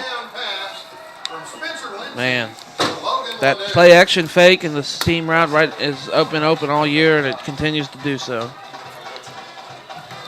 11:05 to go in the second quarter. CHA all over your Maroons right now, 20-0 with the point after attempt upcoming, and it's just. Who was that on the catch? It was Lanou. Lanou. Logan Lanou, 25 yards. Snap back, ball down. Kick is on the way. It's low, and it is good. It's 21-0. You're listening to Perry Maroon Football on Triple Play Sports. And welcome back to Del City, Oklahoma. Brock Campbell alongside Mike Shaw. It is not a Sweet Home Alabama night right now for Perry, as we brought back into the game broadcast, and it is so far all CHA 21-0. As they are doing anything and everything they want. They're setting up their run game to set up their pass, and there's just holes everywhere right now. Yeah, they've executed really well tonight. There's the kickoff. It's going to be a high kick. It's going to be in no man's land over there. It goes Out out of bounds. Help And us. Perry will get the ball at the 35, 35, right? I think, in high school. Yeah, I think that's right. So there's one good thing that happened for Perry tonight. They get the ball at the 35 to start their drive. And it'll be 1st and 10 for the Maroons at their own 35. Down 21-0. You need to get a score here. Yeah. This is going to get out of control really quickly. I mean, you're already down 3 touchdowns, but you really need to get something going. And you don't have to score, right away. We need to go back to things that were working again and try to get those things rolling again because we're still in the second quarter. We don't have to make up the 21 points right away, but we got to do something. Yeah, we went away from that running game, partner. Yeah, that second drive, we got 80, like 70 yards on that drive alone. Got 2 receivers at the far side, 1 to the near for the Maroons, 1 back set. That's Mendenhall. Gets a snap. He's going to hand to Mendenhall over their left side. Has a little bit of a hole. Jukes his way up across the 37-yard line. Maybe got 2 yards. Give him a 2nd and 8 for Perry. Trying to get Colby on that corner. That's what they're trying to do. That's what you got to do. Get him out in the open. Let everybody here in Del City see his speed. Let everybody see his the state champion track meet champions. Here. Yep. 2 receivers to the far side, 1 to the near, 1 back set. Pistol formation once again. Gets a snap. He's going to hand it to Colby Mendenhall. No, he's going to take it himself, and he might have got to the 40. Might have got to the 40. No, they're going to give him the 39. So pick up a 2 yards. Brings up a 3rd and 6 for the Maroons. Perry 0 of 3 on 3rd down, 0 of 1 on 4th. Has only 3 first downs tonight.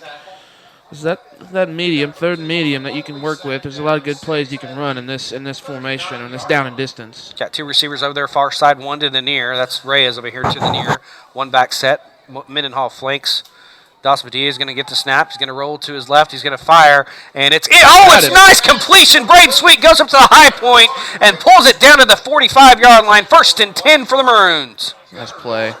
And that was a 5, 10, 15. That was a 16-yard pickup and a 1st down. Yeah, Dawson, go play action fake. Just kind of threw it up to Sweet, and he's wasn't good, the prettiest good leaper. pass. No, but he can leap, and he went up and caught it. But Coach Landers is going to be happy with Braden Sweet. He went up to the high point and got the ball.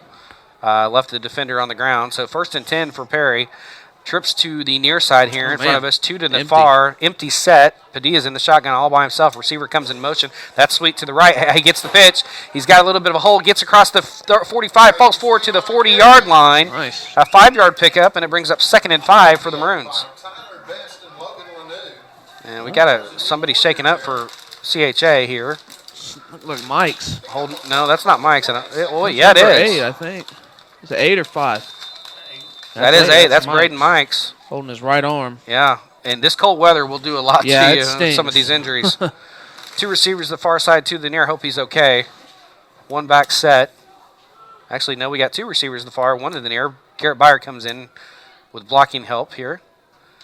Padilla gets snapped, going to roll to his left, fires across his body, has a completion over there, Joe Rupp, and he's going to be forced out of bounds, and he needed 5. He's right at the sticks. We'll give him 5 yards, and that should be a first down for Perry. It is. They gave him 6 yards on the catch, and it's first down for the Maroons. Well, that's starting to, starting to get move the ball a little bit, getting the defensive line and the defense out of the rhythm, going side to side and throwing forward. So first and 10 for Perry at the Crusader 35-yard line. Actually, we'll call it 34.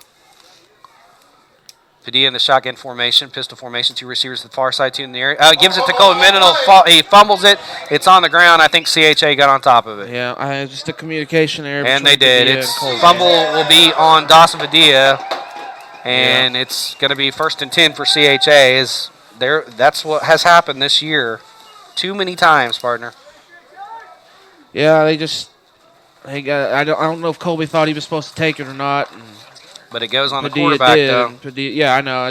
That's unfortunately. Yeah, in ball changing of situation like that, they give the turnover to the.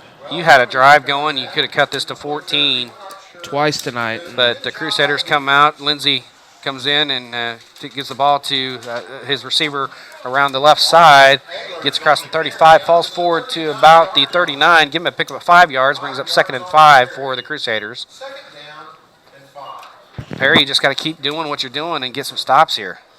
Yeah, offensively they're doing fine, Now Spencer Lindsey's going to be split out wide to the right. We're a little Wildcat. Looks like we might have Wildcat with Lemieux, maybe. Just can't get over the Lemieux. I'm thinking we're going to see hockey sticks. We don't need Lemieux to do Wildcat. He does enough by himself. So 2 receivers the far side. One comes in motion. He's going to take the zone read. And good defense by Perry. He gets across the 40, falls forward to the 30 or 42-yard line. Gave him 3. He's going to bring up a 3rd and 2 upcoming for the Crusaders.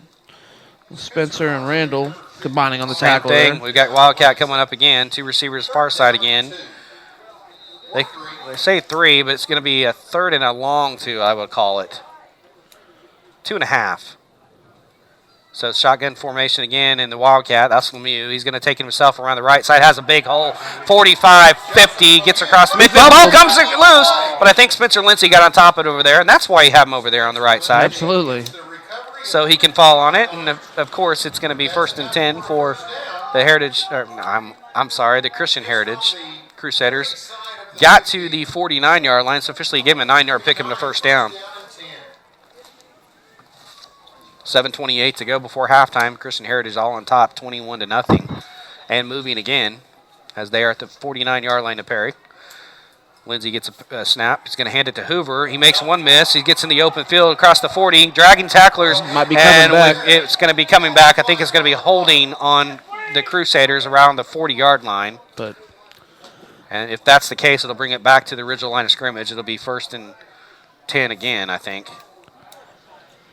It will be holding on the Crusaders. Well, Hoover's a pretty nice little runner for the backup. He's only a sophomore. They got some good depth on this team. They weren't kidding. They have developed a very good program here. Yeah, they really have. They really have. So Lemieux's only a junior, so he'll be back as well next year. I still would not wish to be in 2A2, though. Oh, there was 2 holes. No, yeah, that's a tough one. OCS and Millwood. I'm going to say 2A1 and 2A2 are probably the toughest 2 districts in 2A. Which district is Davis in? They don't have very many teams that are very good in their district. Really? So, 2A1 and 2A2 are loaded. Yeah, So 2A1, we got 3 quality teams, and they got 4. Now it's first and 21 now for Right. Crusaders. Braden Sweet coming on a blitz, and he almost gets there, but he gets it to Little Jim over here on the left side, and the completion is complete to Little Jim on the 45. That's a 6-yard pickup, and brings up a 2nd down and 15 upcoming. But Braden Sweet was just a hair late. He came on the safety blitz. Yeah, that's a good idea, getting a blitz, try to get somebody in his face. That's what you got to do. 2nd down 15 for the Crusaders at their own 45-yard line. Trips to the far side, one to the near. One back set. Lindsey in the shotgun again. Gets snapped, back to pass, throws short to Little Jim, and he drops it. I don't know if he heard the footsteps of Joe Rupp. I don't know why he would hear the footsteps of Joe Rupp, because he's 6'4". Joe's maybe 5'10". Yeah. But he just dropped it, and it brings up a 3rd and long, and Perry's been susceptible to 3rd and longs this year too. Yeah, this It's the big stop. You got to make stops. Trips Get to the ball back. trips to the far, one to the near, one back set. Showing blitz again. Here come the Maroons. Trying to get to Lindsey. He's going to fire across the middle. It's complete to Little Jim. And he makes one miss, and he falls down as he gets to the 20. Touchdown saving tackle, but I think he touchdown saving tackled himself. So 5, 10, 15, 20, 25, 30. We'll call it a 34-yard pass play and a first down for Christian Heritage. Yep, 3rd and long. Bites us again. Just cannot get off the field. We need a big stop. We need a turnover here. CHA 3 of 4 on 3rd down tonight as they're driving again. 6:48 before halftime. 21-0. They lead. One receiver to the far side, one to the near, two to the near, excuse me. One back set. Lindsey back to pass again, fires short. It's complete over there.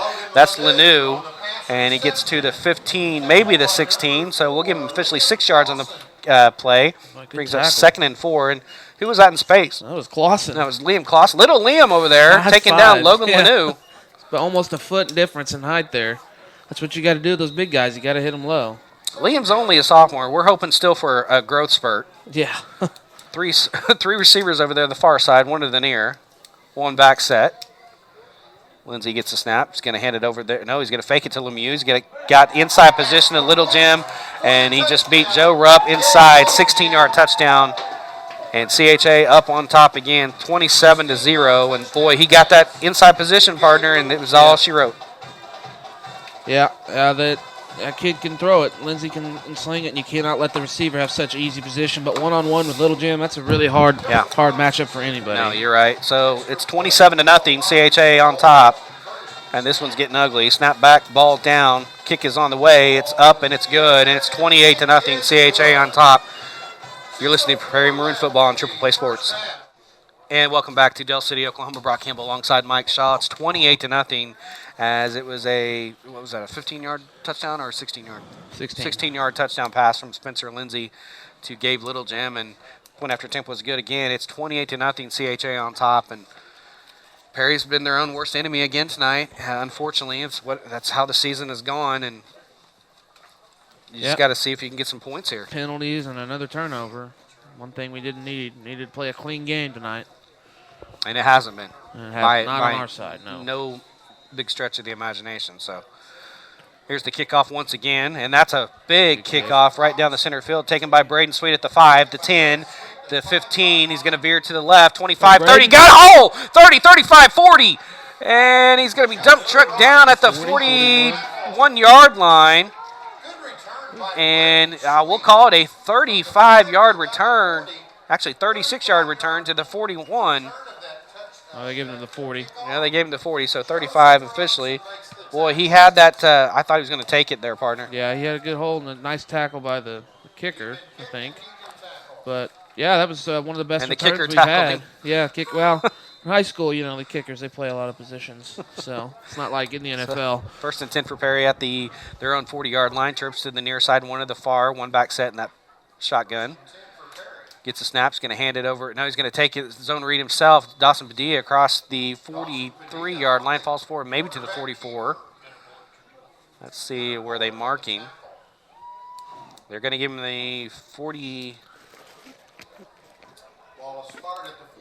Going to give him 43-yard line, so a 3-yard pickup, 2nd and 7 for the Maroons with 5:32 to go. It's imperative before halftime. Sorry, partner. It's imperative we get points here. I agree. Absolutely, because they get the ball back first.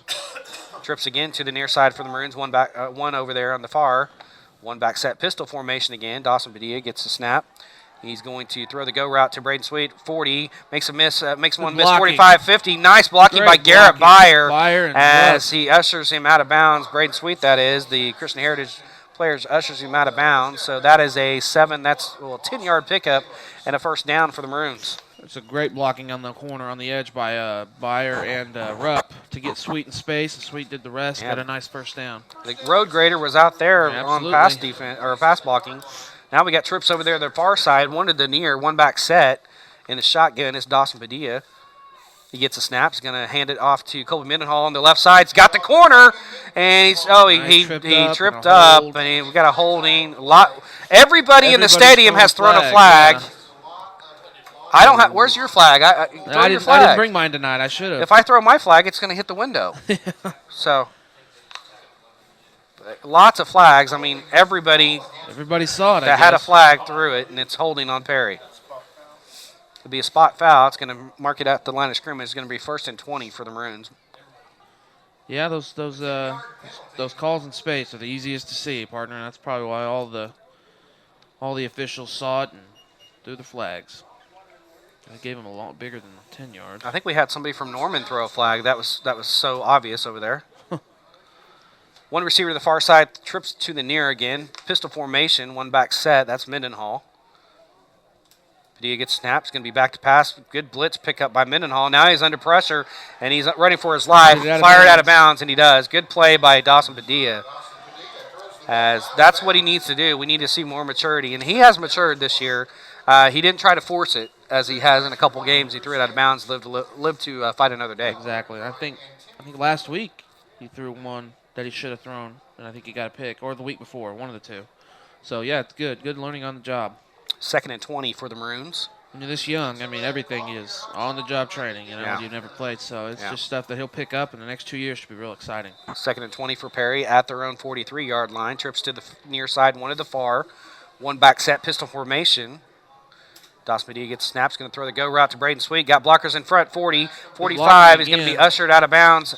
And, he almost could have been a late hit, but they don't throw the flag as Braden Sweet goes out of bounds at the 42-yard line. That's where they're going to mark him. Or 49-yard line, 6-yard pickup. Really like that play. Keep doing Brings it. up 3rd and 14. 3rd and 14 upcoming. Sorry, partner. Cut you off again. No, you're fine. Game 11, and I'm still cutting the partner off. You'll learn. 2 receivers to the far side, 2 to the near, 1 back set. Perry going 4 wides here. 3rd and 14. Perry has not converted a 3rd down yet. Dawson gets snapped back to pass. He's going to fire deep. He's got Joe Rupp there, and he got tripped, and there's no flag, and it's going to be incidental contact. Yeah.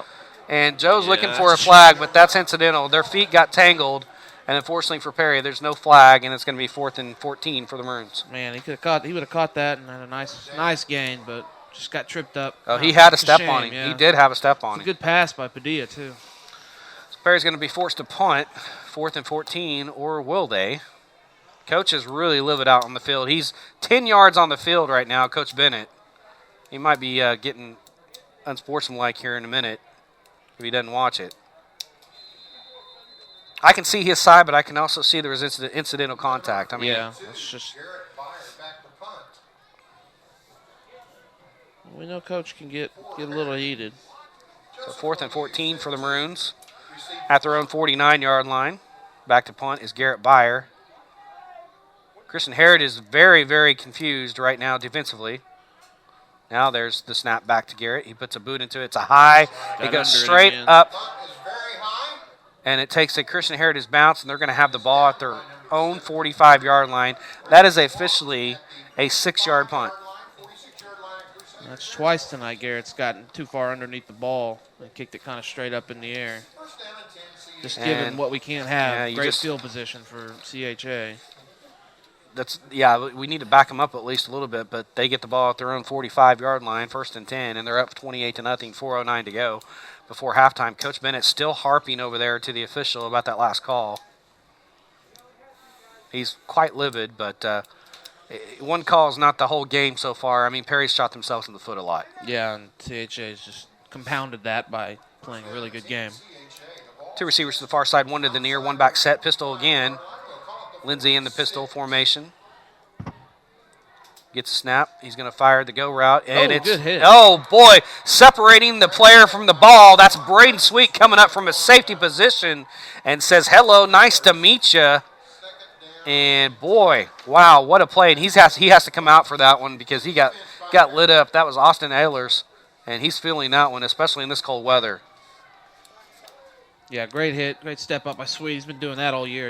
He brings the hat only about 185 pounds. A nice read. He almost got an interception. He could have intercepted that. He was there that quick. 2 receivers the far side, 1 to the near, 1 back set, pistol again. Lindsey in the pistol. He's going to hand off to Lemieux, makes a couple cuts, and goes up the middle of the field. He's gone. 30, 25, 10, 15, 10, 5, touchdown. And that is a 55-yard touchdown run, and CHA is blowing this one open And that's Lemieux's third touchdown of the night.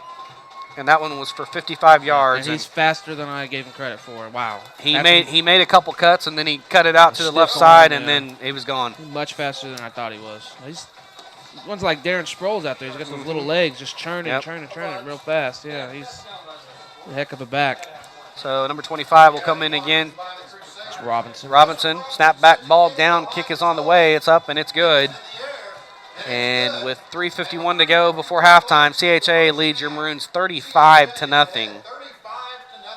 And you wonder when they're going to put some more people in and not the starters now. Because they're going to be trying to get ready for Davis most likely next week. Yeah. So. I know. Yeah, they'll get the ball back after half, too. Yeah. So it's 55-yard touchdown run by Joseph Lemieux. Point after attempt was good again, 35-0, 3:51 to go before halftime. What are you telling your players over there, Coach Bennett? Well, I don't know. More of the same. More of the seems same. like The big games we've had this year, seems like this has been the formula. And next year it's going to be rougher. We're going to lose our lines, our whole defensive line and offensive line. We're going to still have some skill players back. We're going to have to find some others. But Perry should, still beat, the Alvas, the Pawnees, the Tonkawas. I would think so. Next year and still make the playoffs. But, I would say 2 years Perry's going to be pretty good. We got some good freshmen coming up next year. Yeah, we still got guys like Liam and some other sophomores that don't play because we got some good senior leaders on our O-line like Bole and Horton and other guys like that look like good players that will definitely need to step up next year. Robinson kicks off here again. It's a low kick right down the center of the field. It's going to be taken by Sweet at the 20-yard line, crosses the 25, crosses the 30, still going. Dump truck down about the 32-yard line. Got the ball about, we'll call it the 15, so we'll give him officially a 17-yard gain. It's a shame we're actually already talking about next year in the first half of our game, but it's just been unless so Perry one-sided. makes a drastic comeback here. It's going to have to be a Buffalo Bills-like comeback against the Oilers back in the day. So first and 10 for the Maroons at their own 32-yard line, 3:45 to go before halftime. Christian Heritage on top 35-0. One receiver over there to the far side, two to the near, one back set. In the pistols, Dawson Padilla gets a snap. He's going to be back to pass again. He has a receiver, Joe Rupp, right there. He got it, 40, and makes a cut, 35-yard line, and dump truck down there at the 35-yard line. Officially going to give him the 33, so from the 32 to the 33-yard line. 35 yards. 35-yard catch and a first down, and better coverage there by CHA, but Joe went up, and he just wanted the ball more. Yeah, kind of. That was a great run. This is exactly what we needed. We got to get down here and get some points. Perry forced to go one-dimensional now as they're down 35-0. Two receivers the far side, one to the near, one back set. That's Mendenhall. Padilla in the shotgun. Gets a snap. He's going to hand it to Mendenhall. No, he's going to take himself over here on the right side. Makes a cut 30 and dump truck down about the 28-yard line. So we'll give him officially 5-yard pickup. Good little run. At the 26-yard line, excuse me. So we'll give him about 7 yards on the play. Nice brings run. up second and 3. I had my yard lines mixed up again. Two receivers over there, the far side, one to the near. Once again, pistol formation for the Maroons, 2:59 and counting before halftime. Padilla gets a snap. He's going to throw the go route down the left side. That's Braden Sweet. Makes a cut across the 25, falls forward to maybe the 22. That's going to be good enough for the first down. That's a 4-yard pickup and a first down for Perry. Yeah, that play's been there most of the night, getting Braden out in space. Actually, they got him up. No, he's not at the 20. He's at the 22. They say the 20 on 22-yard line. First down and 10 at the 21. Actually, they gave him a 21, so 5-yard pickup. Dawson Padilla in the shotgun again. Pistol formation, two receivers the far, one in the near. There we go. And pitch to Colby over there on the Good left fake. side. Makes a one-man miss and then gets tackled right there, right at the 20. Yeah, good. Actually, they gave him the 19, 2-yard pickup and brings up second and 8. We got an injury now for CHA over there on the far side. It's going to be Will Hodges, one of the DBs over there for CHA. And we'll just reset here. We'll reset here. 2:21 to go before halftime. 35-0, and it's not pretty stat-wise for Perry. On the other side of the ball for CHA, they've just ran all over the Maroons. Yeah, parents, you say that we got a couple of long drives and we got 173 yards of offense in the first half. We But just two can't- turnovers. 2 turnovers, and we can't get any. Penalties. We can't get on the board. We got bogged down inside the 20 on that one drive, and then we fumbled on the other drive. And, of course, we had that INT, but that was on one play. Right. And then I think we were at the 30, somewhere around there, when we fumbled. It's just shooting ourselves in the foot. And in these big games, that's what's happened, and it's just snowballed. One thing I wanted to see tonight, Colby Mendenhall coming back for the first game since Hennessy, if he could take a hit. He's taken a couple of hits, and he's been fine. Yeah, CHA's been bringing it. So that's good to see, and Hodges gets to his feet. Well, he looks pretty tall, too. Yeah, they got some big kids. I was down there at the locker room good-looking and saw them athletes come out out, here, and yeah. they got some big kids here. Yeah, it's good-looking athletes. When they get off the bus, that's Hodges kinda, walking under his own power, but he's walking gingerly, very slowly off the field.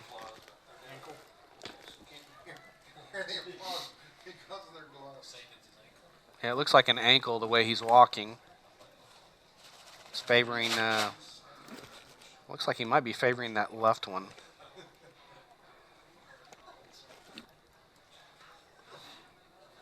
He's slowly coming off the field. Hope he's not hurt that bad. Let the traders look at him. But, man, the cold weather is going to make anything sting right now. And I was down on the field, and this field is very low cut and very hard from the cold. So really.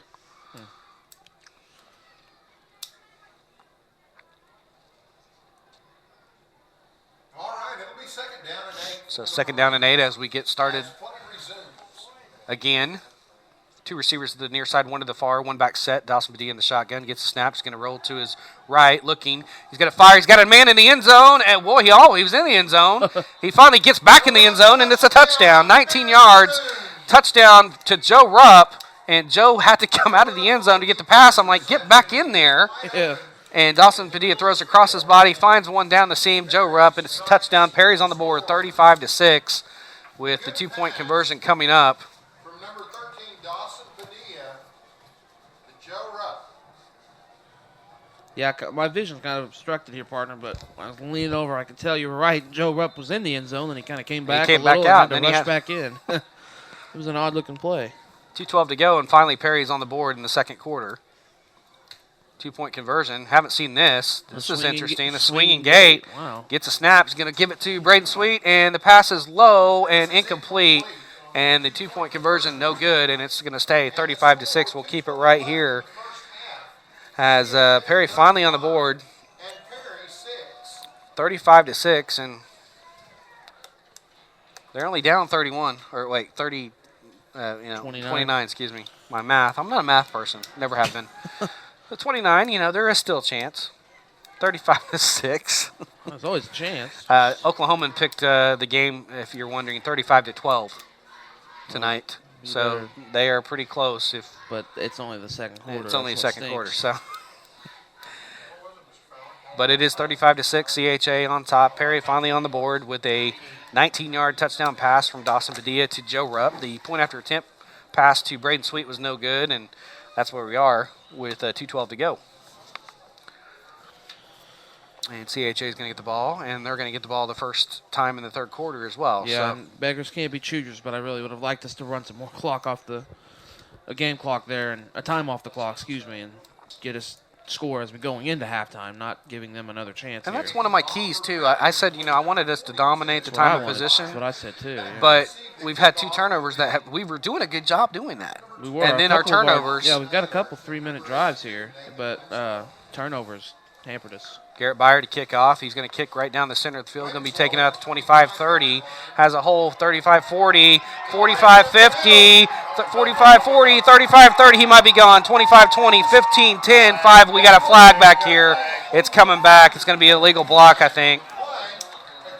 Well, that's good because And we avoided our 52 first. is protesting that for CHA. That's Timmy Fraley, but I think he's going to be guilty with a hold, actually.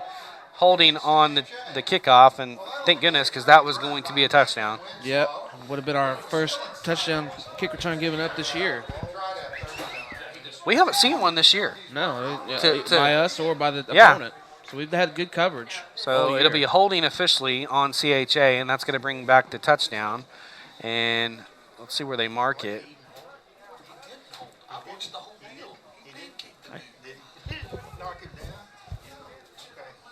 And CHA is going to get the ball to start at the 30-yard line, actually 29-yard line. So officially, I don't know how you do that with kicks. With Garrett's kick there, I don't want to give him like a 70-yard I don't penalty. think you give a kickoff there because I mean, it would have been a touchdown. Oh, you're talking about with the net? Yeah, I don't think you do anything. So, anyways, they're going to have it 1st and 10. Their own 29-yard line. 2 receivers, far side, 1 in the air. Lindsey back to pass. He's setting up a screen. Wide receiver screen. That's Little Jim. Has it. Gets across the 40, 45. Still dragging tacklers to the 50-yard line. Across the 50 to the 49. So, a 20-yard pickup. First down and 10, CHA. Actually, we'll give him a 21-yard pickup and a first down. Just driving again. No, that's a 20-yard pickup. We got to the 50. You gave him the 49. Where were we over here? 29. 22 yards in. 22-yard pickup, sir. Lindsey back to pass again. Has all the time in the world. Fires short again on his underneath route, and he has it complete to the 45. That's a 4-yard gain. Brings up 2nd and 6. That was Chapman on the catch over there, Tatum Chapman. And CHA still going, gunning here on their offense. Even they're up 35-6, they're still going. Yeah, that's what you do when you're a good team like that. You just put the pedal to the metal. Trips in the near, 1 to the far, 1 back set, pistol formation again. Lindsey gets a snap, back to pass, looking, fires short. It's complete again to the 40. That's good enough for the first down. Drags the tackler to the 39. That's a 6-yard pickup and a first down for CHA. That is their 12th first down of the ball game, partner. Man.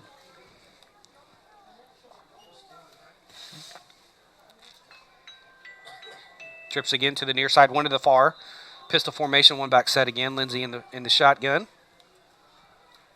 Gets a snap, back to pass again. He's got to fire to his intermediate route again. That's Little Jim over there. Nice tackle over there for the Maroons.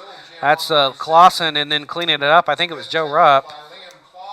Actually, no, that wasn't Joe Rupp. That's Dylan Buck over there. And he gave him 3 yards on the catch. So 2nd and 7, under a minute to go, 45 seconds to go. Lindsey quickly to the line of scrimmage. 3 receivers to the near, 1 to the far. Back to pass is Lindsey. He's going to fire down the seam. He's wide open as Chapman, and he goes in for the touchdown. For the touchdown, 37-yard touchdown, and CHA is on the board again, 41-6. Good grief, partner. That's the 3rd touchdown pass for Lindsey. First for Chapman, and those seam routes are just right there. He's slicing and dicing the Perry Maroon secondary right now. Yeah, well, we knew he could throw. He's definitely the best passer we've had. Well, we've seen Chisholm has got a good one too, but Lindsey definitely is the best. And you can't leave guys running free. That's just inexcusable. Robinson with the point after attempt. Snap back, ball down, kick is on the way. It's high and long, and it's good. It's 42-6. I think CHA is getting us back for basketball last year. We beat them in basketball at their tournament. Oh, yeah? I think they remember that. So, well, evidently. It's 42-6, 32 seconds to go before halftime, and CHA will get the ball to start the 3rd quarter as well. So, yep. Coach Bennett and company, I don't know really what they're going to tell them at halftime at this point.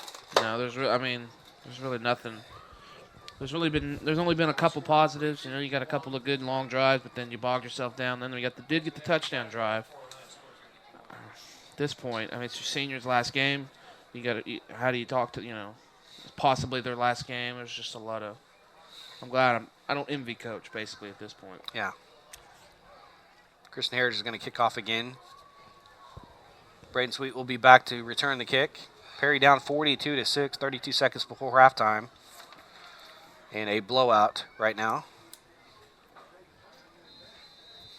Joseph Robinson set to kick off to Braden. Robinson kicks off. It's a squibbler down the middle of the field. We got an offside here. CHA, we're going to mark it back 5 yards. And they'll have to re-kick. And we're getting ready to re-kick here as they mark it back to the 35-yard line. Robinson tees it up again. And here's the kickoff. That's a low squibbler down the middle of the field again. Taken by Liam Clausen, but he falls on it because he misplayed it, and so Perry will have the ball at their own 30-yard line, 1st and 10, with 29.8 seconds to go before halftime. See if Coach Bennett wants to do anything or just take a knee here. As Dawson Padilla brings them back out, we're going to have 2 receivers to the far side, 2 to the near. Actually, Byer's going to go off, 2 to the near. 1 back set, that pistol formation. But he gets a snap. He's going to be back to pass, looking, and he's going to fall down. He's going to be officially sacked back about the 28-yard line. But Coach Bennett not happy with that effort there. Actually give him 27. So loss of 3. And that's probably going to be the last play of the first half because we're under 10 seconds. And that is going to be the last play. See if Perry wants to get one off. Padilla brings him to the line of scrimmage real quickly. Gets a snap. Back to pass, and he fires incomplete to Skuvanek over there on the left side. And that's the last play into the first half. Christian Heritage on top, 42-6. Come back, we'll have the first half stats and all that good stuff for you. You're listening to Prairie Marin Football on Triple Play Sports. And welcome back to Del City, Oklahoma. Brock Campbell alongside Mike Shaw, and it's a halftime here. CHA leads at 42-6 as we go. As we get to the stats here. And we're going to go ahead. First half stats brought to you by Sudden Link Communications. And the first half stats here. The passing yards for the Prairie Maroons, 132 passing yards. Rushing yards, 60 yards on the ground. 2 turnovers, 5 penalties for 40 yards. Had the ball for 11 minutes and 24 seconds. 192 total offensive yards. For the Maroons. For the Christian Heritage Crusaders, 371 yards of total offense, 276 through the air, 95 through the ground. They've had 3 rushing touchdowns and I think 3 passing touchdowns as well. 2 penalties for 30 yards, had the ball for 36 in that half. Individually for the Maroons at halftime, as we go up here to my stats here, Braden Sweet, 5 catches for 46 yards. Austin Reyes, 1 catch for 22. Zach Rupp, 4 catches for 64 yards and a touchdown. And that is 10 catches for 132 yards for Perry and 1 touchdown for the Maroons. That's the only score on the board. Dawson Padilla, 10 of, I don't have his stats as we haven't updated those. He's got 132 yards passing, 1 interception, 1 touchdown passing. Braden Sweet, 1 carry for 5 yards. Brian Happel, 7 carries, 36 yards. Dawson Padilla, 3 for 13. Garrett Byer, 1 for 2. Mason Taylor, 1 for 1. And Colby Mendenhall, 2 carries for 4 yards. And that is 15 carries for 60 yards, averaging 4 yards a play for the Maroons. And that's the stats for Perry at halftime. We're going to go ahead and take a break. We'll come back with some scores from the playoffs tonight. We're going to go ahead and do the scoreboard show here after this timeout. You're listening to Perry Maroon Football on Triple Play Sports. And welcome back to Del City. Brock Campbell alongside Mike Shaw as we are at halftime. Christian Heritage on top, 42-6 as we're at the break here. And I want to go ahead and do our halftime scoreboard show, playoff style tonight. So I'm going to just start reading some scores. Berry Hill 14, Victory Christian 13, 5:51 to go, second quarter. Clinton on top of Hera 21-9 in the second quarter. Rush Springs 0, Wynnewood 14, second quarter. Let's see, end of the first quarter, Nowata 33, Salina nothing. Good grief. That's the end of one. 33-0. Nowata has a really good football team this year too. End of the first quarter, Jones 13, Lone Grove 7. I just tweeted the halftime scoreboard, a really bad typo by myself there, and that's 42-6 here. Let's see, Mustang is, it seems like all the Oklahoma City schools this week are in Tulsa, the big schools. So they, let's see, Mustang, they're playing a Tulsa school. I can't remember who they're playing. Do you remember who they're playing? Does it not say? No, it doesn't say, but it's tied at 7. Whoever the Broken Arrow and Mustang tied at 7. Yeah, that's definitely in BA. In 3A, Lincoln Christian 28, Hilldale 7, 8:49 left in the second. Thomas, we know all about them. They're a juggernaut. 41-7 over Carnegie right now in the second quarter. 90 seconds left in the second quarter, so a minute 30. Tipton leads Boise City 32-0 with 9:19 left in the second. Halftime score now is Thomas 41-7. See, Ardmore 34-0. Whoever they're playing. Crossings Christian 13, Hominy 20. The Bucks taking care of Crossings Christian, and that's a program that's been built a little bit. They had a nice article on News OK about that program here. Yeah, it's a right couple there days behind ago. Galardia, right back there. I've seen their facilities; they're really nice. Alex 28, Turpin 0. Hilton scores and trails Minko 28-7 in the second. Central 8, Afton 8 at halftime. Glenpool trails Newcastle 28-0. 5:21 left in the first half. Newcastle had a heck of a team this year. O'Keene scores on a halfback pass. Morrison leads 16-7. So the Wildcats on top in Morrison. Let's see here. Davis 28, Walters nothing. That's probably going to be the opponent for CHA next week. Yeah. That's not a surprise. 10-7 now. Doesn't say. People that put these scores in here and don't tell you what the teams. I don't understand what they're doing. Maybe I could find one. 16-0. Looks like Locust Grove on top of whoever they're playing. Altus fumble sets Guthrie up at the 2, and they score. Altus is on top of Guthrie 10-7 with 10:05 left in the second quarter. Good grief. John Marshall Kingfisher. Kingfisher only leads 3-0. I was looking at that game tonight. That was one I was going to be watching as a Rashawn Woods football team. He's got a lot of ex-NFL and college players that are coaches at John Marshall. So watch that program.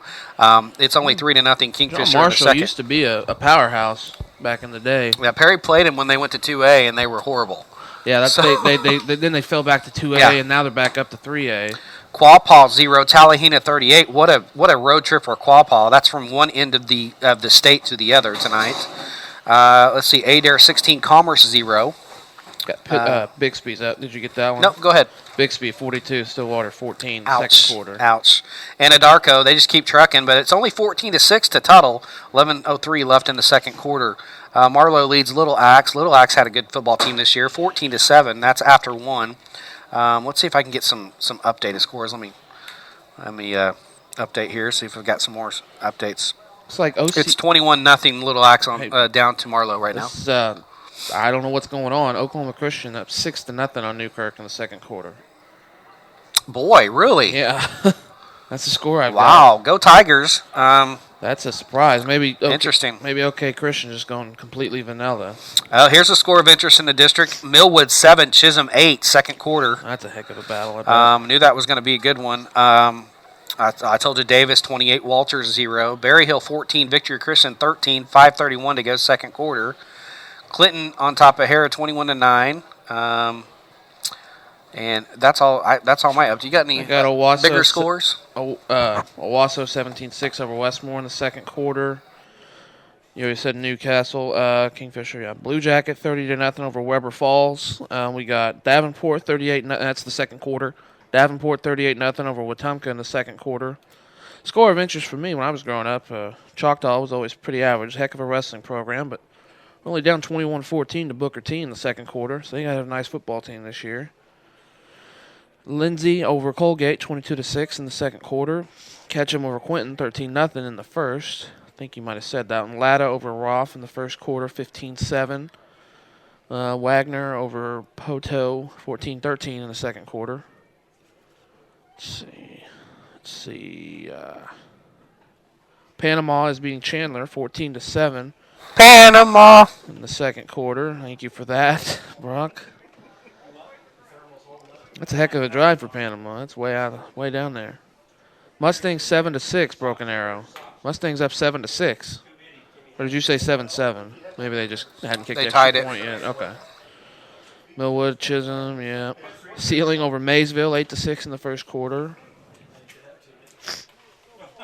Purcell is up 6-0 on Plainview in the second quarter. Lincoln Christian 28-7 over Hilldale in the second quarter.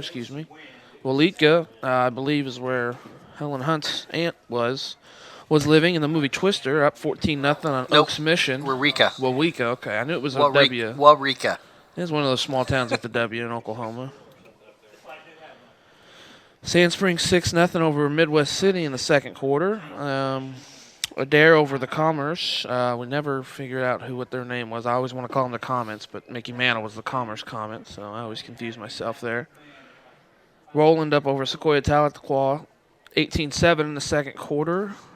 That Choctaw game has now gone to halftime. Tallahena 44-0 over Quapaw. I think you mentioned that one. Guthrie, did you mention that one? Yeah, if there's an update. What's the Choctaw score? 21-14, Booker T. Good job, Choctaw. Guthrie is up 13-10 on Altus in the second quarter. Hennessy up 20-6 now on Luther, or I don't know if you had that. Seminole and Sulphur tied at 7 in the second quarter. Let's see. Yeah, it's still OK Christian 6-0 over Newkirk in the second quarter. That's wild. Hope nobody got hurt. Davenport 46-0 over Wetumpka, second quarter. Stroud 21-0 over Antlers in the second quarter. Stroud, a Perry opponent. Coyle 14-12 over Thackerville in the second quarter. Wow, whoever is the road team, yeah. Morrison 22-7. That's Thackerville is pretty much Texas. That is right on the border. And Coyle's up near Guthrie. Or Langston, closer to Langston. Heritage Hall 21-7 over Blanchard in the third quarter. Already in the third, wow. Must have started at 7. Sequoia Claremore 14, Eufaula 14 at the half. Cherokee 28-6 over Mount View Godebo. Jones and Lone Grove 20-14 Jones in the second quarter. Ed Memorial, Tulsa Union 45, my father's alma mater 14 in the second quarter. Those Tulsa teams, they just keep rolling. Washington 35-0 over Hugo in the second. Let's see, Ketchum is now at 28-0. Let's see, Weatherford over Ada in the second quarter. Victory Christian 14-7. Victory Christian 20-14 over Berry Hill in the second quarter. And let's see a little. That's all I can find there. Let's find a Thunder score here for the folks. I appreciate you letting me eat. Yeah, no problem. We got good food here at halftime, something we're not accustomed to. That was the best chicken sandwich I've ever had, I think. I'm not lying. It's amazing the hospitality we've received here. And the Thunder up 50-47. 9:27 to go in the third over the Pistons. That is a low-scoring game. Thunder got a road win. Nice road win the other night to Boston. And they beat the Kings the other night, And they beat the Kings. So, if they can weather the storm before Durant and Westbrook come back, I think we'll be okay. But if we get too far behind. Yeah, well, having Morrow back helps. Oh, boy. Was he on fire the other night or not, or what? Yeah, he's a great shooter. Hey, good segue as we're going to talk about Perry Maroon basketball. That's why I'm not one of the best in the business for nothing, Brock. As we're going to have Perry Maroon basketball. It's going to start on December 2nd.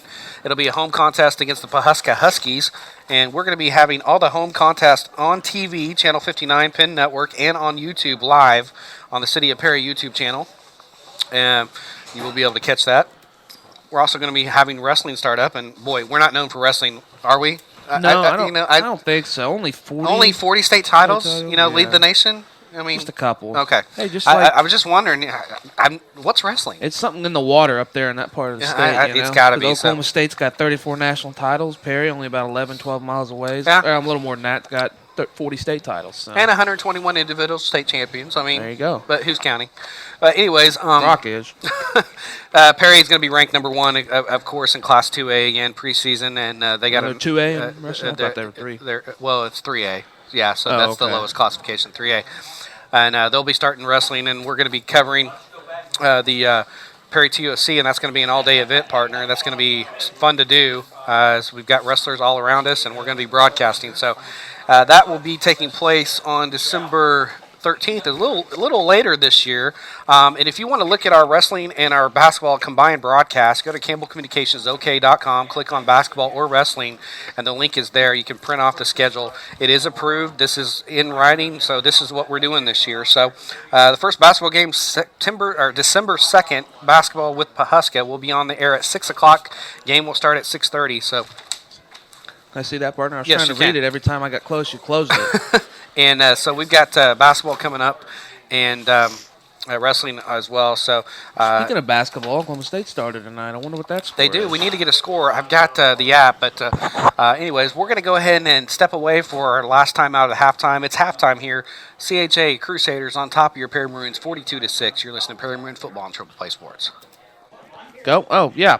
Welcome back to Del City, Oklahoma. Brock's got his mouth full with the cookie from the hospitality we've been getting here. We've got cookies and Dr. Pepper and water and chicken sandwiches and hot dogs. It's been great. Everything's been great besides the game. It's just been kind of tough for us to watch, but they've they've kind of warmed our hearts with the food that they've given us here for the hospitality. And I got the Oklahoma State basketball score real quick: 51-43, 12:39 to go in the second half. Not a good effort. I'm not surprised by that, honestly, Mike, because we've got a young team. OSU has a young team, and I looked at the starting lineup for Southeast Louisiana, and they've got some veterans.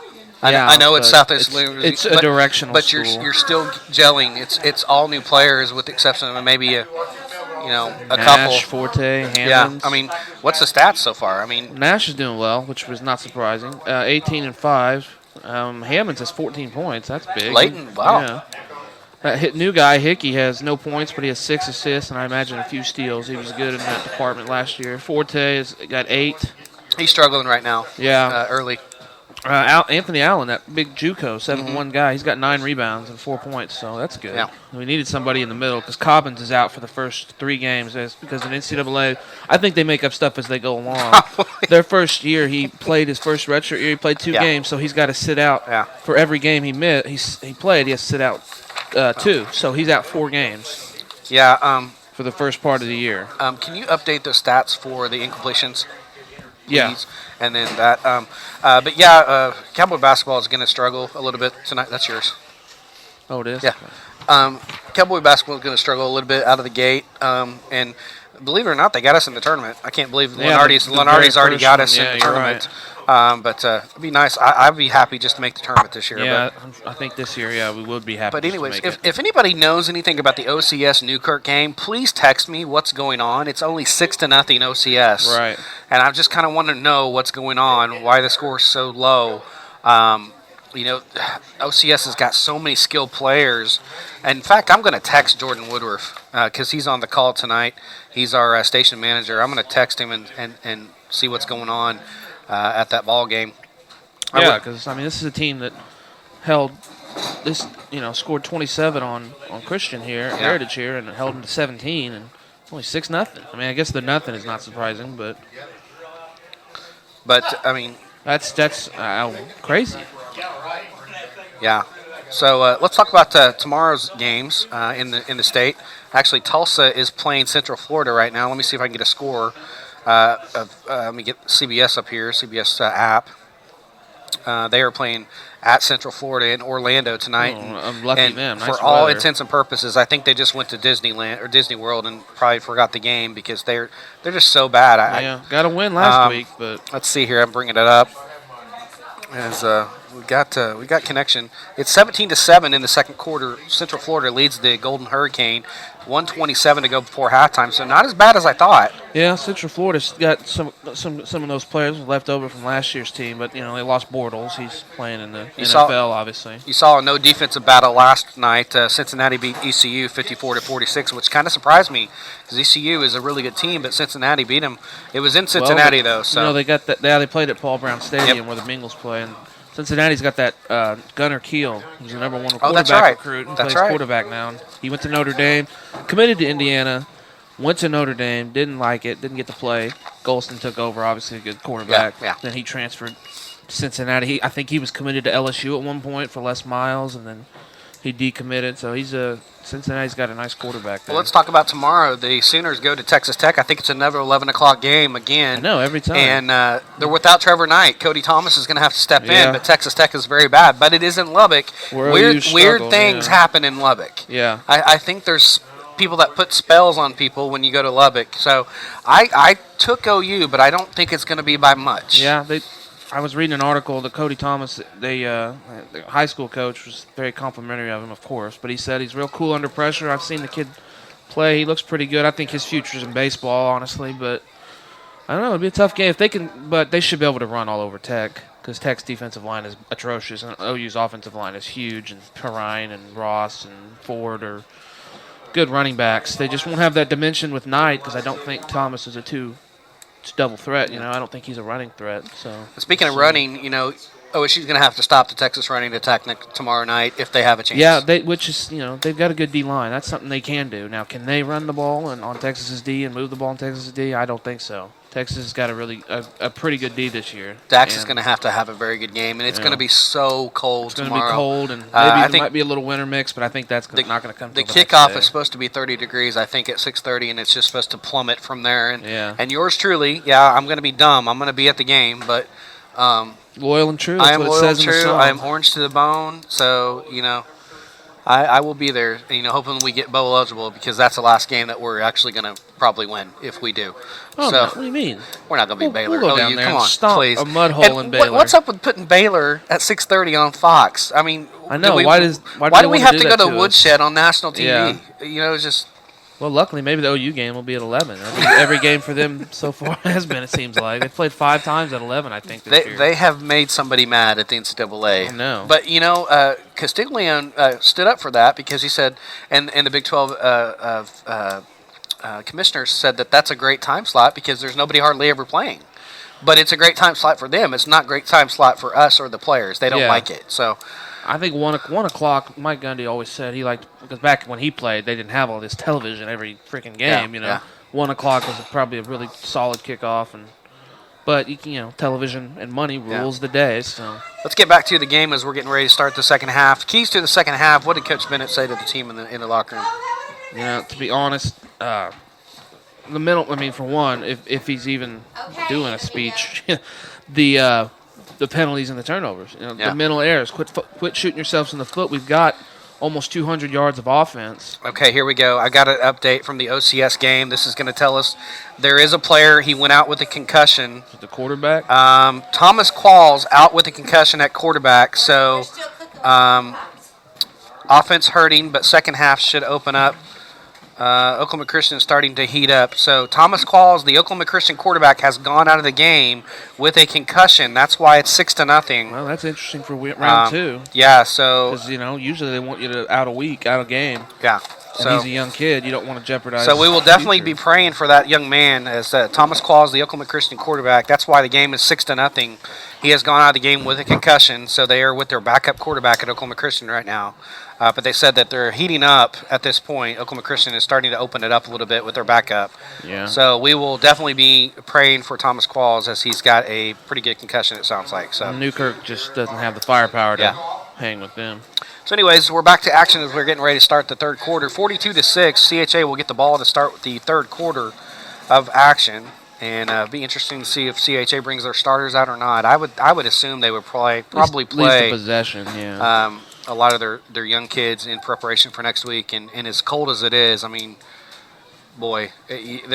injuries can happen in cold weather so easily because your body's dry, your hands are dry. It just makes for a bad night. There's a kickoff. It's going to be taken about the 25. He's going to veer to his left 30. 35 has the corner. 40. 45, lots of blocking, gets across midfield, and then wrestled out of bounds by Matt Jones as he crosses midfield stripe, and they're going to get the ball first and 10 at the Paramaroon 49-yard line, it looks like. So McFarland on the return. To answer your question, Lindsay will come out, and the starters will be out there again for the Crusaders. I imagine to see maybe a possession, maybe 2 from the starters. As they're going to have their starters out there to begin. Lindsay in the shotgun, pistol formation, gets the snap. He's going to hand it to Lemieux around the right side. He's going to be stacked up and tackled for maybe a 2-yard gain. Brings up a 2nd and 8 for the Crusaders. Yeah, just keeping that zone read going. But good stop by the D on that one. I got Randall on the tackle there. Actually gave him 1 yard, 2nd and 9. So they gave it up to the 48-yard line. So 2nd and 9 for the Crusaders as they're going to work some clock here, not in any hurry. Trips to the far side, one to the near, one back set, pistol formation. Lindsay in the shotgun again.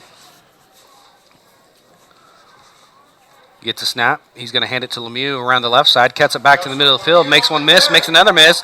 Gets across the 35 to the 30-yard line. And officially an 18-yard pickup and a first down for the Crusaders. Well, just a Zone read. little more of what they've been doing all night. Just zone read, running up in the middle, left and left side, right side. Their offensive line has been really good tonight. They're real solid front. So 1st and 10 for the Crusaders at the Perry 30-yard line. As they are in no hurry, they're taking all the time they can with the play clock now at 42-6. They don't really care about scoring any more points. Trying to get in preparation for next week. 2 receivers the far side, 1 to the near, 1 back set in the pistol formation. That's Lindsey in the shotgun. Gets a snap.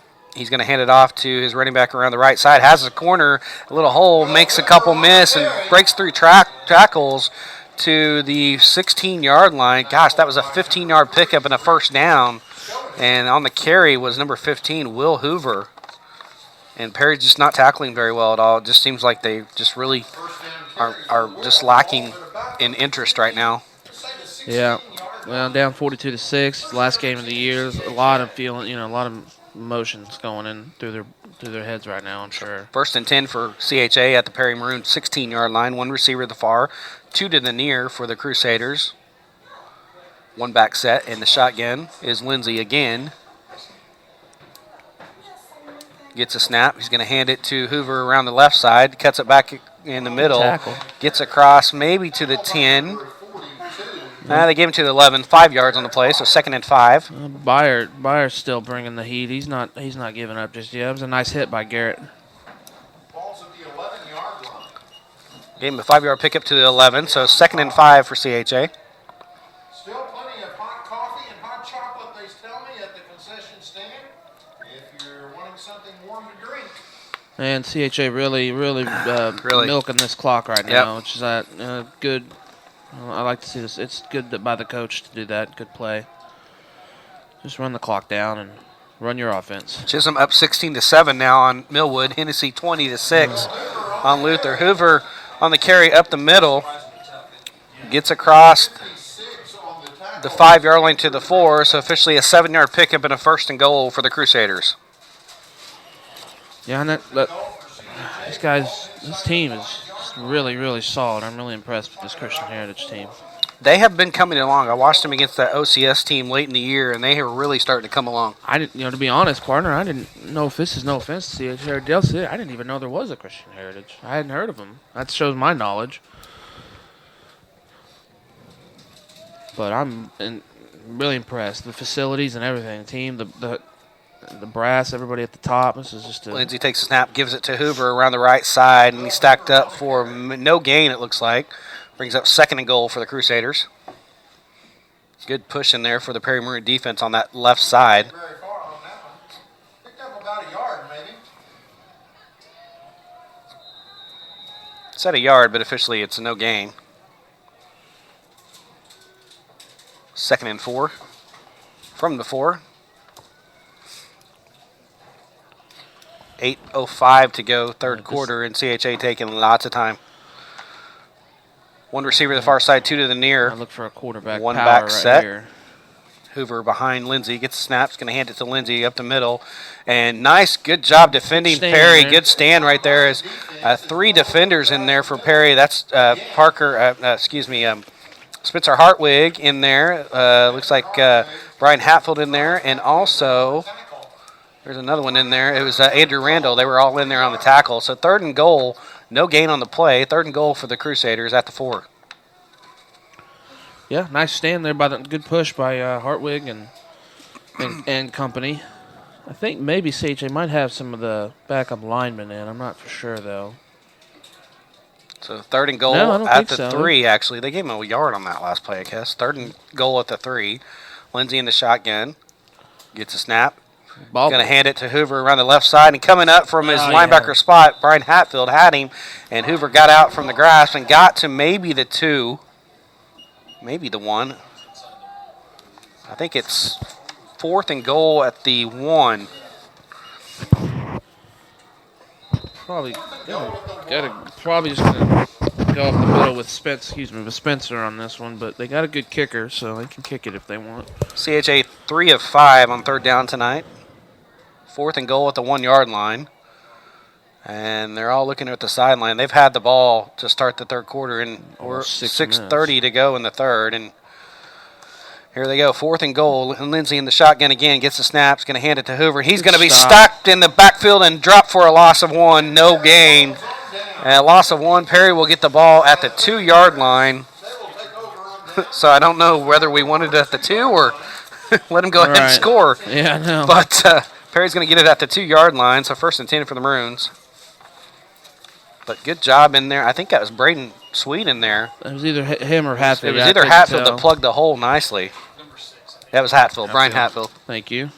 So that's the second play. Well, he had a pretty good defensive series there. Yeah, he was on a lot of tackles. So we are at the 1. That's fun.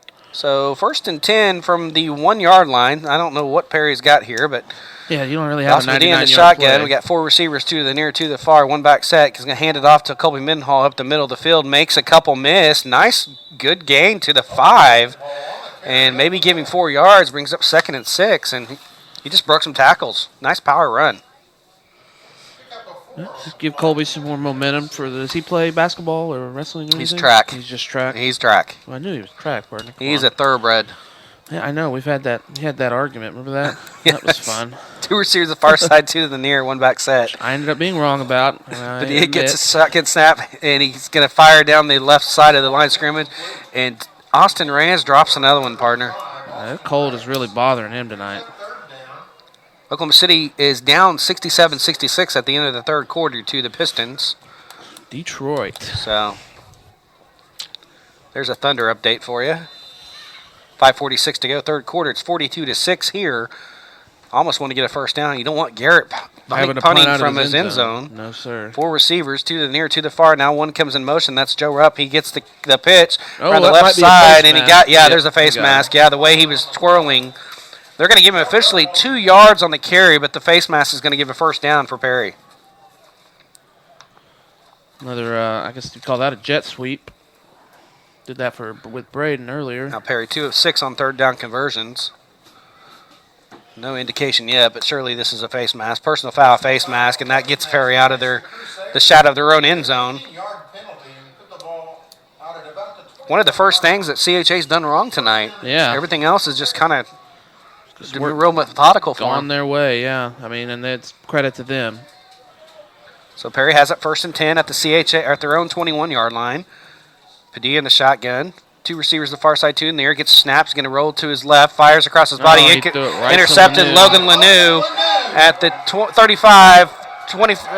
He's going to go into the end zone. I think that's a 30-yard interception return for a touchdown and around the far side, and it's going to be 48-6. And that's just Dawson Padilla, just threw it right to him. Didn't see him. He just didn't see him. Lanou dropped into a zone coverage and just kind of hanging out there, and Padilla threw it right to him. Unfortunate. We'll call it officially a 30-yard interception return for a touchdown over there on the far sideline. Sorry, I got tongue-tied on that play.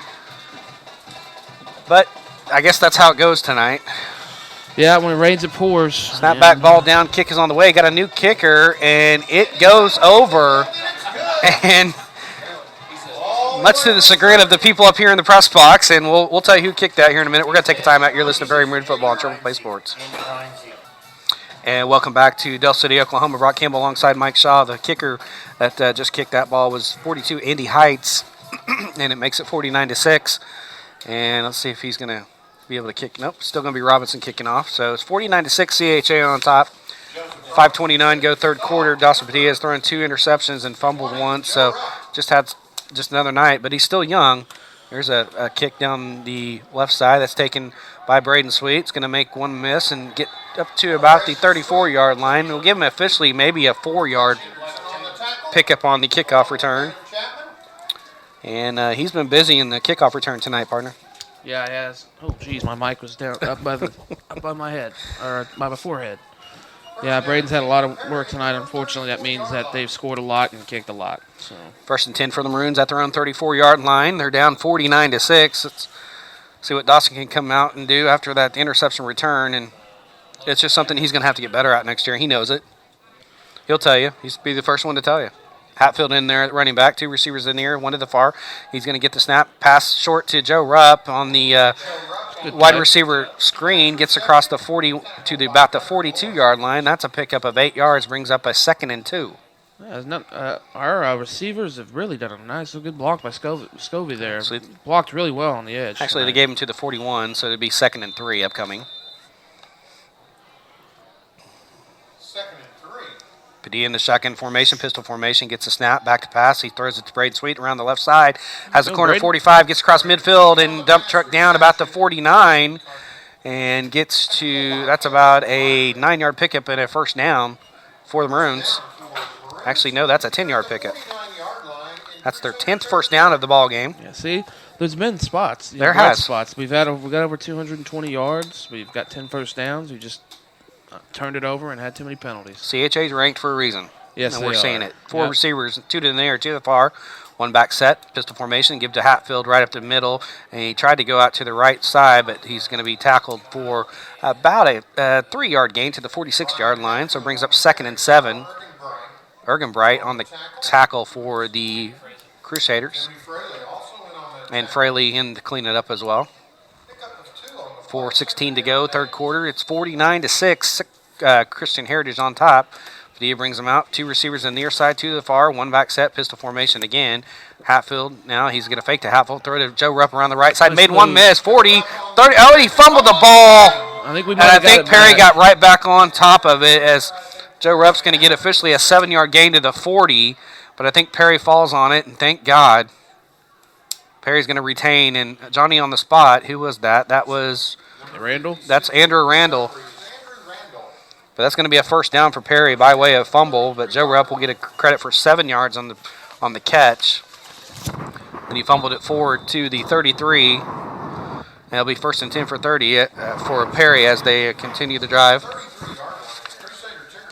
Dawson Padilla in the shotgun formation. 2 receivers to the near side, 2 to the far. Gets the snap. He's going to hand it. He's going to take himself in the zone read up the middle. Crosses the 30 to about the 26-yard line. 7-yard pickup and brings up 2nd and 3 for the Maroons. Tell you, partner, we haven't run that a lot this year. When we do, Dawson does a pretty good job of it. It might be something to look forward to next year. I agree. He's a good athlete. So 2nd and 3 for the Maroons. 2 receivers to the far side, 2 to the near. 1 back set, pistol formation.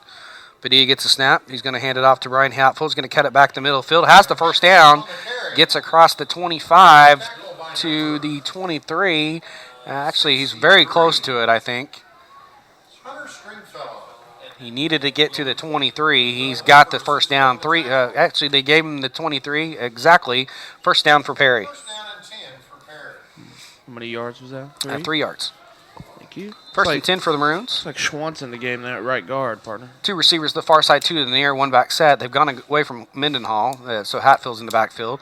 Padilla gets a snap. He's going to pass it to Braden Sweet, and he's in the open over there. Gets across the 15, falls forward to about the 11, and that is a big pickup there from the 23 to 11. And that's a 12-yard. Thank you. I just lost my train of thought there. These quick passes have really done a good job tonight. And we saw that with Luther. You know, they did a lot of those quick passes, and it gave CHA trouble. But just Perry shot themselves in the foot tonight. Dawson gets a snap. He's going to pass to the intermediate route to Joe Rupp on the slant.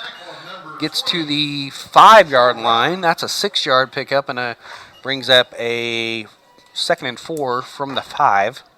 Not 2nd and 64. Come on. Whoa. We're already down 49-6. We don't need 2nd and Perry. 2nd and 4 from somewhere inside the 10-yard line, about the 6, it looks like. So 2nd and 4 from the 5, it looks like exactly. Padilla goes under center I formation, gets a snap, hands off to Brian Hatfield around the right side, and he's going to drag tacklers into the end zone. Touchdown, Perry, as he loses the ball at the end, but it's a 5-yard run for Brian Hatfield, and Perry's on the board again, and it's 49-12 with the extra point or the 2-point conversion coming. Well, that was a good drive, you know. I mean, you're down 49-6. All you can do is try to run your offense and get points, and they did. Had a nice long drive and got a touchdown out of it. Perry sets the swinging gate up there on the far side. And we'll see what they're going to do. Dawson Padilla is going to come over here and take the snap again. We've seen this run again, before. Receiver comes in motion, And that is Braden Sweet. Takes the handoff and cuts it right back up the middle of the field. He goes in for 2, and it's 49-14, and that's where we stand with 2:16 to go, third quarter. You're listening to Prairie Maroon Football on Triple Play Sports. And welcome back to Del City, Oklahoma. Brock Campbell alongside Mike Shaw. 2:16 to go, third quarter. Brian Hatfield gets on the board again for the Maroons. 5-yard touchdown run. 2-point conversion by Braden Sweet on the end-around handoff on the right side. And he gets in there. It's 49-14, and we needed that one, partner. Now we need to maybe get some defensive stops and work toward next year here. This Garrett Byer getting ready to kick off. There's no reason to give up. Just keep fighting. Garrett kicks off. It's a wobbly kick. It's on the ground. It's got a shot. Perry had a shot. I think CHA got it. Yeah, they lost. And CHA Johnny on the spot in the backside. Perry was trying to find it on the other side, and CHA falls on it. Tyler Best falls on it for CHA, and they'll have it at the 49 to start this drive. And looks like they're going to bring in a lot of their subs now. Here come the backups, and it's going to make me try to figure out things now. Got a freshman. I'm glad I got the stats guy for them right next to me. Yeah, number 6 freshman. It looks like Camden Cargill. Number 6, Camden Cargill. He's a freshman. He's a pretty good-looking freshman. And he'll come in, bring the troops in. 2 receivers to the near, 1 to the far, 1 back set. Cargill in the shotgun. Gets a snap. He's going to hand it off to his running back on the right side. He's going to be hit maybe a couple yards. And I believe that's Cass Richardson on the carry, number 45. 2:03 to go and counting in the third. CHA leads at 49-14. Gave him 1 yard officially, so 2nd and 9 for the Crusaders. As Spencer Lindsay and company's night is finished. CHA taking a lot of time as usual. Not in any hurry. Up 49-14. 1 receiver to the near, or 1 to the far side, 2 to the near. 1 back set. Cargill in the shotgun again. Pistol formation. Gets a snap. Going to hand it to. No, he's going to take himself on the zone read. Nice read there. Gets across the 45 and drug down. And there's going to be a flag in the backfield in the secondary. Let's see what that is. It's going to be officially probably about a 7-yard pickup, I guess. 8-yard pickup, maybe. We'll give him a 7-yard pickup. Let's see, we got a dead ball personal foul on Perry, and that's what you don't need. That's going to be a first down for CHA. Just losing focus there, partner. Yeah. And sometimes games are out of hand like that. You kind of do tend to let your emotions run, and you lose focus. So we give officially the 7-yard run to Cargill, and then the first down on the personal foul. What was the call? Was it face mask? It was dead ball personal foul, so that means a little bit of dead ball personal foul. So play. And when you're down 49-14, you just need to, not go there. Absolutely. Show good sportsmanship all the way through. I mean, they're not trying to run the score up. They have their backups in there. So and they're just running. I mean, look what they're doing. They're just running. They're not throwing the ball. So you just need to try. That's the name of the game. You try to stop the ball. Exactly. 2 receivers to the near side, 1 to the far, 1 back set in the pistol formation. That's Cargill. Under a minute to go, third quarter. He gets a snap. He's going to hand it off to Richardson around the right side. Has the corner, and Perry nicely fills it up as maybe he gave him about 2 or 3 on the carry. And they're officially marking him about the 22-yard line. So we'll give him 3 on the carry. Brings up 2nd and 7 for the Crusaders. That might be the last play of the third quarter. Nope, they're going to have to run another one. Actually, they gave him officially 4, but looks more like 3 to me, but we're going to call it, 2nd and 7 or 2nd and 6, 1 of the 2. Trips to the near side, 1 to the far side for the Crusaders, 1 back set in the pistol formation. That's Cargill. He's going to have to hurry to get the play off. And he barely got it off. Boy, I thought he got it off, but they're going to blow it dead. It's going to be delay a game, but boy, partner, I think he got it off right at 1. Unfortunately, it's going to be 5 yards back for the Crusaders, and I'll have to say that I think the official missed a call there. Yeah, you never. 2nd and 11. Sometimes trying to milk the clock gets you a little bit of trouble. Yeah. But not a big deal. It's just a 5-yarder. Same formation. Cargill in the shotgun gets a snap. He's going to hand it to. He's going to take it on the zone read around the right side. And nice open field by little Liam Clausen. Tackle over there. And he gets maybe to the 25, so give him 5 yards on the pickup. That's the end of the third quarter. It's 49-14. Come back for the fourth. You're listening to Perry Maroon Football on Triple Play Sports. And welcome back to Del City, Oklahoma. Brock Campbell alongside Mike Shaw as we go to the fourth quarter, and it's 49-14. CHA on the drive. 2nd and 7 upcoming for the Crusaders at the 25-yard line as we're back to action. And it's a handoff to Richardson. He bounces off. Poor tackling. He's still going to get a minimal gain there, but, man, Perry had him stacked up on the left side. We got him marooned down, though. And that's Brian Hatfield, his hand again. Yeah. Yep. And that poor kid just can't get in the cold weather, too, partner. Oh, yeah, you know that's got to sting. brutal. They gave him officially to the 22, so they gave him a 3-yard gain, so it brings up a 4th and 4, 4th and 5, we'll call it.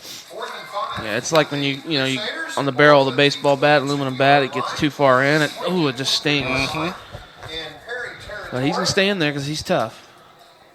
So CHA will go for it. 4th and 5, 2 receivers to the far side, 1 to the near, and we're going to have a stoppage of play. Official timeout. I think they're calling it Brian for has Brian. to go out, but he can't. He got back. He got up on his own power, so he can stay in the game. I think they're saying he didn't, so going to take him out for a play. And he's not happy about it. He's a senior. He didn't want to come off, but Luke Vollmer will come on in his place. And don't get a penalty, young man. Just go out the field. Yeah, you'll be back in one play. 2 receivers to the far side, 1 to the near. 4th and 5 for the Crusaders at the Perry Maroon 22-yard line. Cargo in the shotgun, looking over for the play to the sideline. Taking all the time, it's not really you not need to do it because the clock wasn't going. And the give is to Richardson. He's stacked up and he's going to lose yardage. Luke Vollmer comes in, gets him at the 25-yard line, 3-yard loss, and Perry's going to take over. And, boy, that's a preview of next year. Yeah, absolutely. Right there, Luke Vollmer is going to be a force to be reckoned with in the linebacking corps. Yeah, he's already gotten some good playing time this year, too, and got some pretty nice numbers in Reyes' stead and in Hatfield's stead when he missed a game or two with the injury. Yeah. So Perry will come out. Dawson Padilla will bring the troops out. Hatfield's back out, so First down and 10 for Perry. he's back in there. Trips to the near side, 1 to the far. 6-yard line. And one back set. It's going to be Hatfield as Dawson Padilla brings them out. See if we can get some more points on the board. Some confusion defensively now for the Crusaders. They get one more on. Padilla gets a snap, back to pass, looking. He's going to fire the slant to Joe Rupp. He's got it caught. 40, 45, 50, 45, 40. He's gone. 35, 30, 15, 10, 5. Touchdown, Perry. And that is a huge strike on the slant from the 26 to pay dirt. And that is a 76-yard touchdown pass from Dawson Padilla. 74. Yeah, is that right? 74? Yeah, 74. I thought they were on the 22. 74-yard touchdown pass on the slant route on the left side, and he goes all the way and outruns everybody, and it's touchdown for Perry. That was a great slant and great route and great throw by Padilla. Just a strike, and then Joe did the rest. His second of the night. Perry sets up for 2 points here. It's good to see the senior get swinging gate again. Numbers. Padilla in the shotgun gets a snap. Well, he faked me out. Gets a snap finally. He's going to pass. The slant is incomplete, intended for Clausen, and it goes incomplete. 49-20, and that's the score right now. 10:39 to go in the fourth quarter. You're listening to Perry Maroon Football on Triple Play Sports. And welcome back to Del City, Oklahoma. Brock Campbell alongside Mike Shaw. 74-yard touchdown strike from Dawson Padilla to Joe Rupp.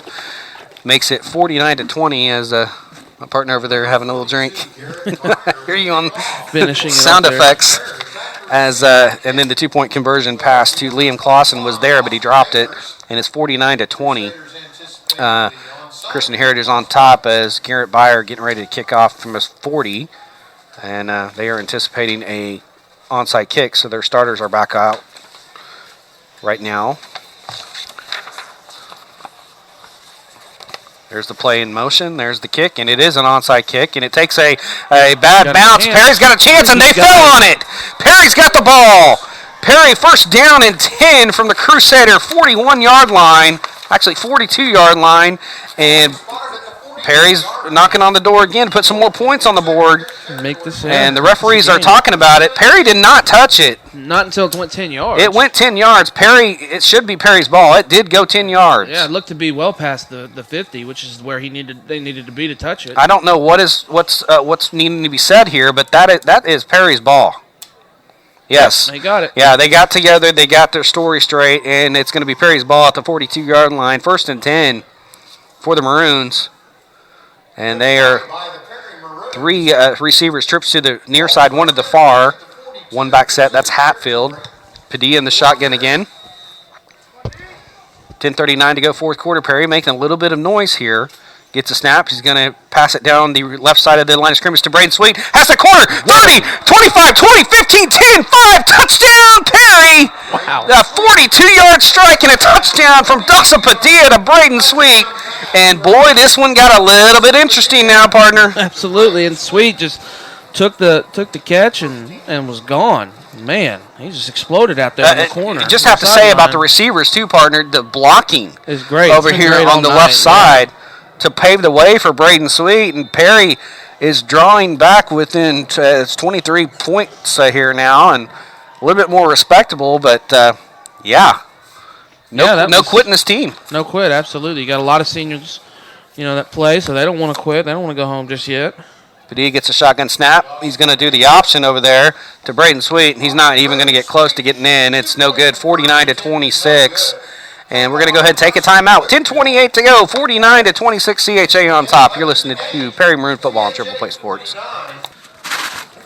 And welcome back to Del City, Oklahoma. Brock Campbell alongside Mike Shaw, and things got a little interesting now. It's a 23-point lead. It's only 3 touchdowns and a couple more conversions, and Perry's drawn back within 23. 49-26, no give,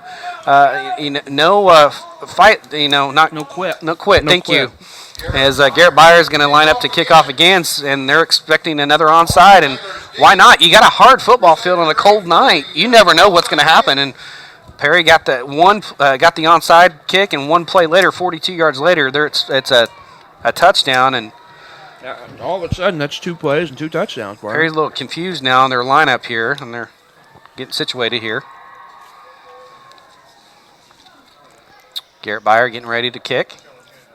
There's the kick, and that one's not going to go 10 yards. I think that hit a guy. It's illegal touching, and CHA is going to get it about the 49, as it was just didn't go 10 yards yet. It was a squibbly kick to the left side, but CHA is actually going to get the ball at the 47. 1st down and 10 for CHA at the Perry Maroon 47-yard line. Referee's going to talk about it. Yeah, there's illegal touching. Yeah, Garrett just didn't get enough on that one. Officially, Garrett's going to get a 7-yard kick. And that last kickoff that we got the onside, what was that kick for Garrett? That's at the 42. I'd say about 15 yards. Yeah, 15. No, we got it at the 42, so 18. So, the starter's back in there for CHA. Give to Lemieux around the left side. And quickly he's making work of the Perry Maroon defense, and nobody can get him down. He gets across the 30-yard line and falls forward to about the 28. That is almost a 20-yard pickup. Call it 19 and a 1st down. Well, that's why. Jeez, keep doing this. That's why they're the starters. Man. Yeah, they brought the starters in. Coach Merrill was not taking any chances, and Perry's getting a little too close. As they brought the starters back in, 3 receivers to the near, 1 to the far. And now CHA is going to take some time. I can't say enough about this team, though. No quit in this team. No quit. I don't care who's out there. If it's the backups or the starters, they're still trying to play. Hard. Lindsey in the shotgun. Gets a snap. He's going to hand it to Lemieux again around the left side. Has the corner drugged down nicely over there by, I think, Devin Blansett. And he gets across the 25 to about the 24. We'll give him officially 4 yards on the pickup. 2nd and 6 upcoming. Ball spotted at the 24-yard line. 2nd down and 6. 9:33 to go in the ball game. 49-26 CHA on top. Perry's made it a little bit interesting here in the 4th. And Perry's had a good offensive day after we settled down. I mean, another huge day for CHA's Padilla. just very good. Yeah, Padilla's got another huge day today. 292 through the air. 2 receivers to the near side, 1 to the far, 1 back set. Lindsey gets the snaps, going to hand it to Lemieux over there left side. Cuts it up the middle of the field, and he's gone on the left side. Touchdown, Joseph Lemieux, 24-yard touchdown run. And over 50 points once again, Perry gives up. That's Lemieux's 4th touchdown rushing tonight. And he goes in from 24 yards with 9:06 to go in the ball game. 55-26 right now with the point after attempt upcoming to get it to 30. Joseph Robinson running out to kick the extra. Robinson will be coming out to kick again. Is holding. Cargill will be the holder. Snap back, ball down, kick is on the way, and it looks like it's going to not even get there. It's no good as The attempt was no good. New holder. 9:06. yeah, we had a new holder there that kind of messed up things there, and it's no good. So 55-26. It's 9:06 to go, fourth quarter, and Mike, that's I figured that we'd see the starters there, but come back in and they got a little bit more breathing room. But I'll tell you what, this Maroon offense is clicking right now. Don't be surprised to see them come out here and try to, they'll do it again. do it again. So I know it's a shame it's the last game of the year. Cause I'm going to keep going because now we got Padilla darn near 300 yards again on the night and 3 more touchdowns. Those 2 picks. You think about that, he doesn't throw those. What's happened there? And I think he was close to 1,300 coming in tonight. I believe Well, he's got near. I printed all the stats and I'm not using them. So. Well, he had 330 last week, 292 this week. He threw 4 or 5 touchdowns last week, I believe. Yeah. So last 2 weeks, he got 8 touchdowns. Yeah. Heck of a So effort. Robinson back to kick for CHA. 9:06 to go, fourth quarter. 55-26. They are on top of the Maroons. And he'll kick off. And it's a low kick down the left side. It's going to be taken by Joe Rupp. He's going to get across the 25, and he's going to be gang tackled at the 27. So we'll give him officially maybe a 5, 10, 12-yard return. 28-yard line. It'll be first down and 10. It'll be first down and 10 for Joe. For Perry. And the Maroons at the 27-yard line. And Dawson Padilla will bring the troops out. I think the starters are going to stay out there. Yes, they are for CHA defensively now. Just kind of get this game stabilized because it got a little off kilter there. 3 receivers to the far side, 1 to the near for the Maroons, 1 back set, and Brian Hatfield moved in this play. It should have been blown dead, but it's not. It's going to be complete, but Brian Hatfield moved. It's going to be a legal procedure on the Maroons as he was leaning. Yeah, I just got a little too excited. I don't know why they didn't blow that dead. I don't either. Procedure, you should just stop. You don't want to get anybody hurt. It's going to bring up first and 15, and Perry will back up again, and the truck's moving back. 5-yard penalty will make it first down and 15. I'll put you down so you can eat because they can hear you. Mike's eating now, so he's taking a break. Cookie break. As we're back to action. First and 15 for Perry at their own 23-yard line. Padilla in the shotgun. 3 receivers to the far side, 1 to the near, 1 back set. Gets the snaps, going to hand it off to Brian Hatfield around the right side and breaks a couple tackles. Gets up to the 30. Good run, 7 yards. And it's going to bring up a 2nd and 8 for the Maroons. In all of our other games, Mike, where we've given up 50-plus points, we really haven't scored much, and I'm liking how we're fighting tonight. We really haven't given up. Granted, we're probably going to lose this ball game, but we put 26 points up on the number 10th ranked team. Right, and the no quit, I've really liked seeing that tonight. Trips to the near side, 1 to the far, 1 back set for the Maroons. Dawson Padilla in the shotgun. He gets a snap. He's going to roll to his right, looking. He's got somebody open. That's Scooby, and they dropped the ball. Skuvanek dropped the ball on the far right sideline, and he was wide open, had everybody beat. He had to slow down just a little bit to get the ball, but then he just went right through his hands and it's incomplete. We've seen busted coverages tonight. Perry has exploited some of those secondary, younger secondary players like I thought we would tonight, but we've just dropped some passes. And you're eating a cookie, so you can't say anything. The cookies are so good, he can't do his job, ladies and gentlemen. Trips to the near side, 1 to the far, 1 back set, shotgun formation, gets snaps, going to hand it to Brian Hatfield around the right side, has a hole, gets across the 45, the 50, and he's dunk trucked down about the 47-yard line. That is a 23-yard pickup and a first down for Perry. And Brian Hatfield's down now. Shaking up. Nice run up the gut by Brian. He's had another good night. Boy, he's had a nice couple of weeks here with his senior campaign. Yeah. But he's injured right now. And I don't know if Mendenhall's available or not because we haven't seen Colby since the first half. Yeah, probably go back to Mason. What'd you give him that, 23 yards? 23 yards on the first down, yeah. 7:52 to go, fourth quarter. Brian does get up. I think that he's just got that dislocated finger that's just really hampering him the last few weeks. And, boy, he's gutting it out, though. He's walking off on his under his own power. He'll definitely have to come out and play this time. That's good to see. He's done a good job tonight. First down Nice pub there from the PA. Yeah, our PA guy's really I like our PA guy He's tonight. good. He's the guy whose wife made us the cookies. Well, made everybody the Anybody that cookies. makes his cookies and does PA and gives his pub is good in my mind. So, Yeah. Number one. Three receivers to the near side, one to the far, pistol formation. That's Mendenhall back in. Dawson gets the shotgun snap. He's under pressure. He's going to roll to his right now. He's got to get rid of it, and he's just going to go out of bounds right there. I think he might have lost a yard, and they're going to officially mark him at – they're going to just they've got him marked at the 49, so we'll give him a loss of 2. So it's going to be 2nd and 12 for the Maroons. Yeah, and like was that play earlier? It's not officially a sack. It's a hurry, and it's just a loss of yards. Right, yeah, he's way out of the pocket. So 3 receivers again to the near side, one to the far, one back set, Mendenhall. Dawson Padilla gets snaps, going to hand it. No, he's going to fake it to Mendenhall. He's going to give it to Braden. It goes off Braden Sweet-Smits and falls into Joe Rupp-Smits. Hey, that's best friends working together at its finest right there. And well, that's how we wrote that one up. Yeah, that's exactly what he's going to tell me that after the game. He's like, I meant to tip it to Joe. So officially a pickup of 3 yards on the play. Actually, give him 4. After all that excitement, it was unfortunately only a 4-yard play. It's a 4-yard play, 3rd and 8. Boy, hey, if we're going to go out, we're going to go out in style. Absolutely. 3 receivers to the far side, one to the near, one back set, pistol formation. Dawson Padilla in the shotgun gets a snap, back to pass. No pressure, has time, has a receiver, and it was Braden Sweet, and it went right through his hands at the 30. He had the first down and more. And it brings that 4th and 8 for the Maroons. It's a 3rd or 4th drop tonight by the Maroons, Perry's 2 of 7 on 3rd tonight. 0 of 1 on 4th down, and it's going to be 4th and 8 for Perry with 6:50 to go in the ball game.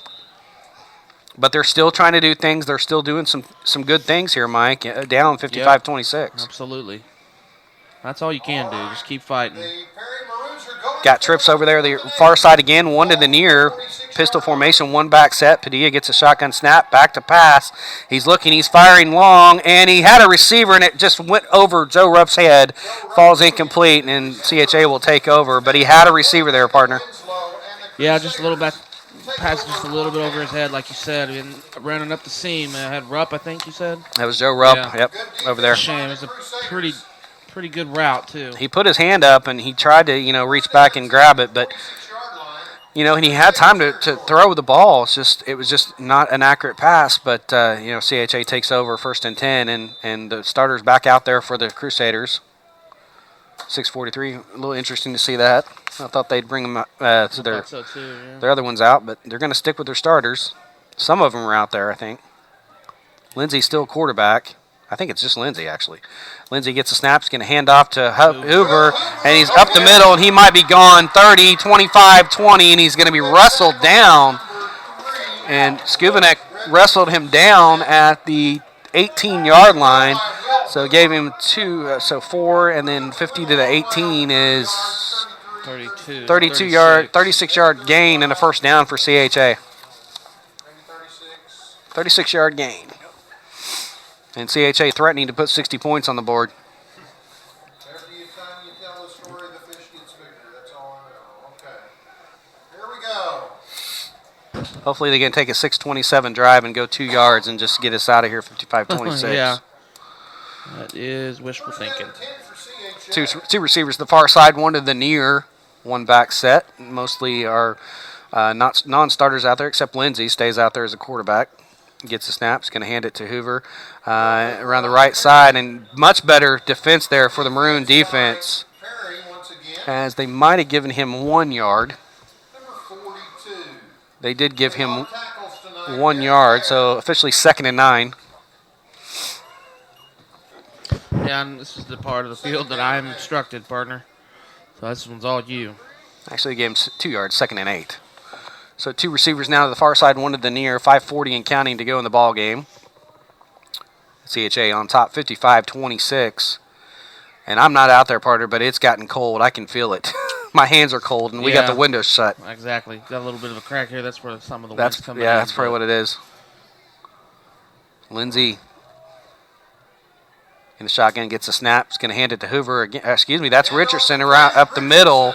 Cass Richardson up the middle, gets across the 10-yard line, falls forward to about the 9. That is a 7-yard pickup and a first down. And it's 1st and goal for CHA once again. How many yards is that, partner? That was 7, from the 16 to the 9. And they're going to take their time, 5:14 and counting. And boy, I'd like to see Perry get a stop here and not give up 60 points. Oh, it's 3rd down. 3rd and inches, actually. So 3rd and inches. And they're going to bring in Cargill now for Lindsey, and I think his night might be done now. Camden Cargill now in at quarterback. Play clock at 14 as they just break the huddle. Cargill comes back in at quarterback for the Crusaders with Richardson behind him. 2 receivers to the far side, 1 to the near. Gets a snap. He's going to hand it to Richardson. He's going to go up the middle of the line of scrimmage. He's going to be stacked up in the backfield. He's trying to drive forward. He's just needed inches. Let's see if they gave it to him. Yeah, that's 4th and inches. They held him. I think he might have lost a half yard. Who was in on the stop? I didn't. I'm sorry. That's okay. That's a bunch of Maroons. I know. So, yes, they gave him a loss of a half yard, or maybe a yard. 4th and 1 upcoming. Cargill stays in the shotgun. 2 receivers to the far side, 1 to the near. Richardson behind him. And he's going to take the snap himself and take the quarterback sneak. And, boy, I don't know if they gave it to him or not. And they did. They gave him the 1 yard. He barely got it. 1st and goal for the Crusaders. So I've already put the first down there. That's their 10, 12, 17. That's their 19th first down of tonight. Ball is on the 8-yard line. And if it sounds like they should have more, they've just had some big plays, too. Yeah, I know they have. So, I mean, it's a credit to them. They've just been methodical. 4 minutes to go in the ball game. 55-26. CHA has it 1st and goal at the 8-yard line. 2 receivers to the far side, 1 to the near. Pistol formation. Richardson behind Cargill. Gets the snap. He's going to hand to Richardson over there on the left side. And he's going to be stacked in the backfield. He's driving forward. I think it's no gain officially as Perry, the whole team, nice pursuit over there. The ball carrier.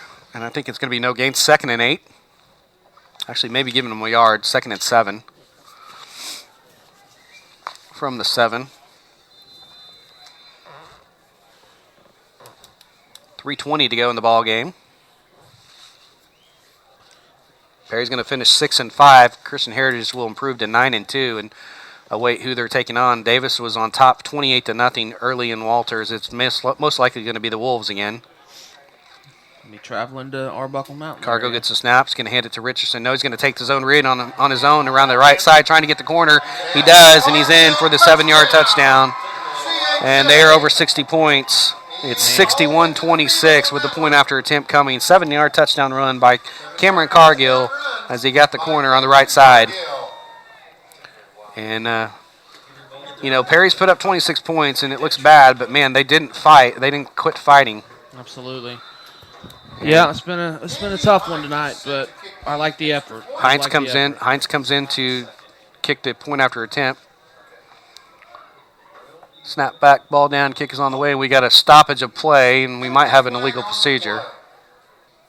Dead ball, offside on Perry, so half the distance to the 1.5 now. And so they're going to give him another shot to kick from the 1.5 now. It was on offsides, okay. Yeah, offsides on the Maroons. How many? A 1.5. Snap back, ball down, kick is on the way. It's up and it's good. That's a better kick from Cargill or from Heinz, and it's 62-26. And they lead the Maroons, and Perry will get the ball back. 2:54 to go in the ball game, and they have come in and stabilized it after Perry got within 23. and kind of put kind of a shock into Coach Merrill's system there, and he put the starters out there, and they stabilized again. Yeah, they did. You know, I'm impressed. You know, I thought on film that Perry was we had a good shot to match up with him and maybe get the upset, but I'm impressed with this Christian Heritage team. They're going to give Davis all they want next week. They are, yeah, because they can do both, a little bit of both. It's a pick your poison. You know, they got big, strong, tough receivers. And Mew's a heck of a runner. Lindsey is, 2 or 3 year starter. He's real solid, real good. And they play good defense. You just got to contain that triple option, and Davis does it for 20 years or so for a reason. And you can bet they had that game circled. They wanted Davis again from last year because they only got beat, 34-29.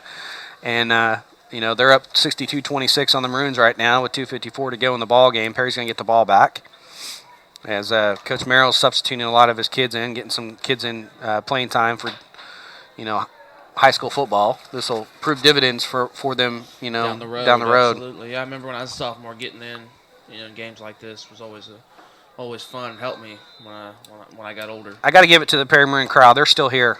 Everybody is still here. Nobody's left. There's the kick, and it's going to be a squibbly kick right down the middle of the field, taken by Skuvenek right at the 35, and he falls on it for no gain. Skuvenek on the recovery of the kickoff and at the 35-yard line. 35-yard line. First down and 10 for Perry. First and 10 for Perry at the 35-yard line, at their own 35. 2:53 to go in the ball game. 62-26. Well, let's split the difference. Let's get 30 points. If they're going to get 62, let's split the difference. Let's get 30-some points and see what we can do here. 3 receivers to the far side, 1 to the near for Perry. One back set. They just said that overtime, the Thunder and the Pistons right now. Wow. Das Padilla back to pass. He's under pressure. He's going to roll to his right now. Under pressure, and again, fires across his body, and it's complete to Braden Sweet. Oh, no, it's incomplete. I thought he had it. Man. He must have juggled it and didn't have control. But it falls incomplete, and it's going to be 2nd and 10 for the Maroons. Braden Sweet, the intended receiver. So 2nd and 10. That's a good rollout by Padilla throwing on the run. I thought he throw on the run. I thought he caught it, but the guys next to me said it was a fumble, and it might have well been because I thought Braden caught it. Yeah. And he took the step. He took he a made step a in the motion. move, Yeah. 2 receivers to the far side, 1 to the near, 1 back set, back to passes Padilla, and he's going to throw it. It's intercepted by Ferguson. That's Dawson's 3rd interception of the night, and unfortunately his 4th turnover tonight. And CHA will have it to close out the ball game. 2:37 to go. Ferguson dropped back in the zone. Our PA announcer, the guy that intercepted the pass, he said on the interception, and then he's decked by one of their guys. He said that on the PA. Quite comical PA here. Yeah, but Ferguson dropped back in the zone there, and just another example. He didn't see him That's again. just something he's going to have to work on next year. He's going to have to realize that those players are in that zone. Yeah. And they're going to be blindsided, and you gotta feel those players that they're there. Right, absolutely. And but he's only 15, like we said, and it's 1st down and 10 for CHA at the Perry Maroon 30-yard line, and they lead at 62-26. And as Perry gets a late one off the field, Cargo gets a snap. He's going to hand it to Richardson up the middle, and he gets laid out by Austin Reyes, taking some frustration out of his game so far. And he could have taken the handoff, partner. Yeah, he was in there quick. Boy, yeah. But Richardson? Was that Richardson? No, that wasn't Richardson. That was 36. That was Levi Pinwell, and they just said that he gets hammered every time he gets in. So. Oh, wow. And he got hammered by Austin Reyes. Loss of 1, 2nd and 11. Gets a snap, Cargill does, and there he gets him in the backfield again. And that's Dylan Buck, I believe. Yeah, Dylan Buck in the backfield. Actually, no, that's Spencer Hartwig. Spencer Hartwig on the loss there. Back to the 25-yard line. That's we'll give him a 5-yard loss. Who was on that carry? I didn't see who was on the carry on that one. I don't think it was Richardson. 22. Reuben Stewart. And how many yards lost? 5. Well, just rolling them in now. Now Cargill was in the shotgun. 2 receivers to the far side, 1 to the near, 1 back set. They're just funneling running backs in there. I don't think they want to carry right now because Perry's just teeing off, gets a snap, and he's going to take the zone read over there at the left side, cuts up the middle of the field. Cargill still going, and he's going to be hit down at the 19, and that's going to be a first down. Needs 16-yard pickup and a first down. Man, 3rd and long. And actually, no, that's not right. 35 to the 19 is. That's 16. That's right. 16. Okay. Believe in yourself, partner. Sorry. So surely a victory formation coming up here for CHA as the starters come out, and they are going to go victory here. 1:06 to go in the ball game, and they're going to take a kneel down here, a couple kneel downs, and it'll be into the game and the end of the season for Perry. Like I said, they're going to fall to 6-5. That's where they're finished this year. Christian Heritage is going to go to 9-2, as Lindsay is going to be under center watching the play clock right in front of him. Takes a snap, takes a knee, and knees it. So officially a loss of 1. And they'll give him one more snap. They will have to snap it one more time. 35 seconds to go. People, remember we need to stay and help clean up, and we would encourage you fans to help them by putting your trash in the trash can. Thank you. Thank you. Yes, sir. Good to meet you. And that was the superintendent for Christian Heritage. And Lindsay takes the snap, kneels it, and that's going to be the last play of the game. And that is the end of the ball game. Christian Heritage victorious and advances in the 2014 OSSAA playoffs. They will march on to play the Davis Wolves next week as they beat the Maroons 62-26 here in Del City. You're listening to Perry Maroon Football on Triple Play Sports. And welcome back to Del City, Oklahoma. Brock Campbell alongside Mike Shaw. I didn't get a liner in here. I want to let you know that this game has been sponsored in part by Devon Energy, who take pride in supporting local communities and events where they operate. Visit devonenergy.com today to learn more about how they're one of the world's leading oil and natural gas producers. Devon Energy commitment runs deep, and Perry Maroons were committed as they were, blown out early, but they didn't fight here, Mike, and they lose it 62-26. Thank you, sir, giving us more cookies, trying to fatten us up more. Yeah, absolutely. And Thank you. 62-26 is the final as Perry season ends with a 6-5 record. Christian Heritage improves to 9-2, and. Oh no, we don't have any at the moment. No. And Davis, yeah, you're most likely playing Davis. Yeah. So, anyways, I'm talking to the legendary coach here, John Merrill. He's wanting to know some scores, and we basically told him you're basically going to play Davis. So yeah. We're up 28-0. But Mike, let's go ahead and go over some the stats to the game and just let everybody know what happened tonight. Well, all right. Thank you, Brock. We're the road team, so mention us first. Perry had a good night. Looks good. 409 total yards of offense. 296 through the air, 3 touchdowns.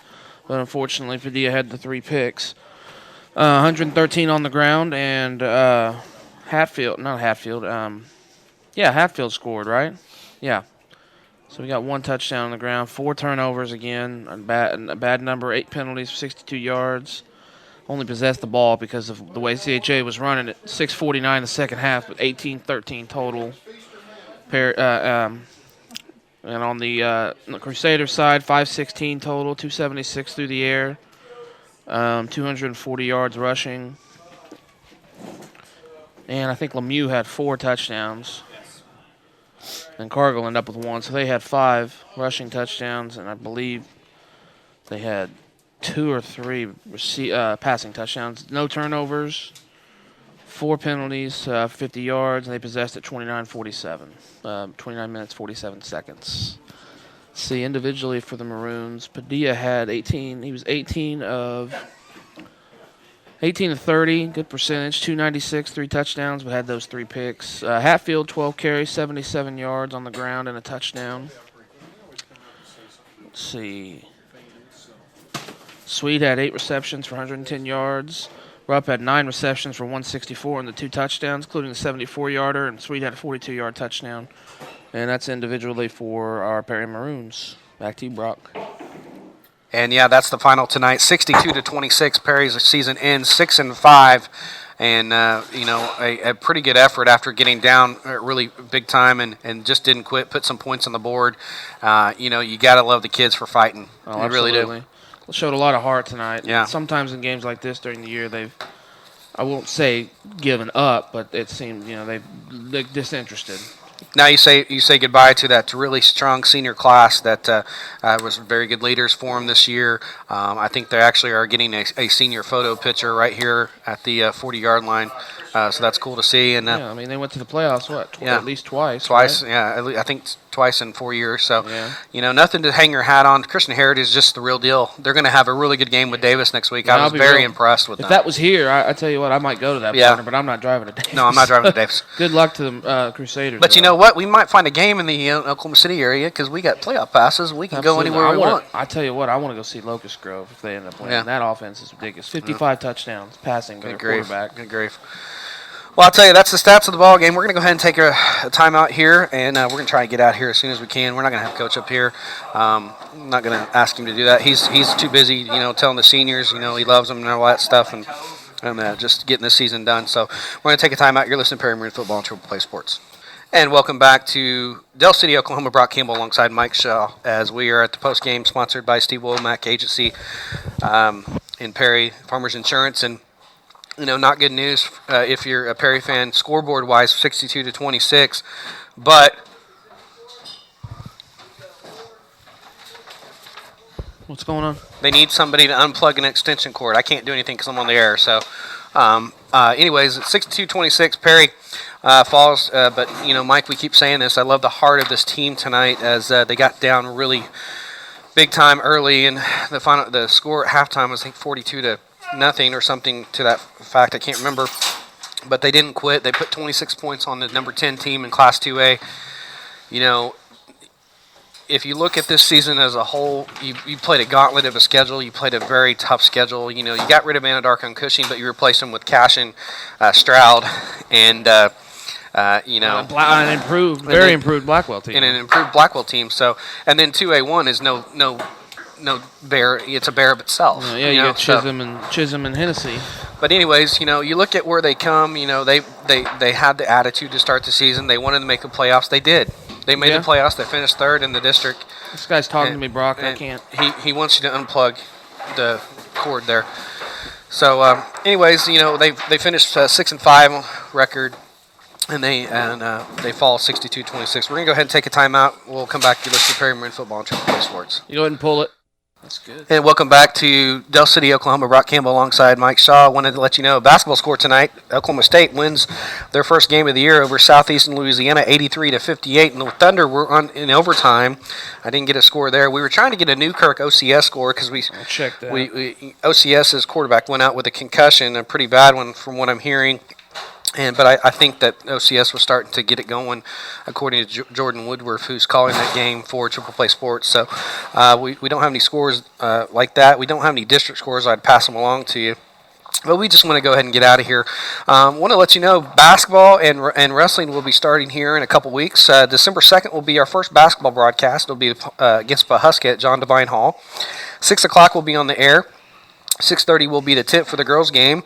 Just to let you give a little bit of leadway here for December. It's December 9th, basketball game Perkins, 6 o'clock.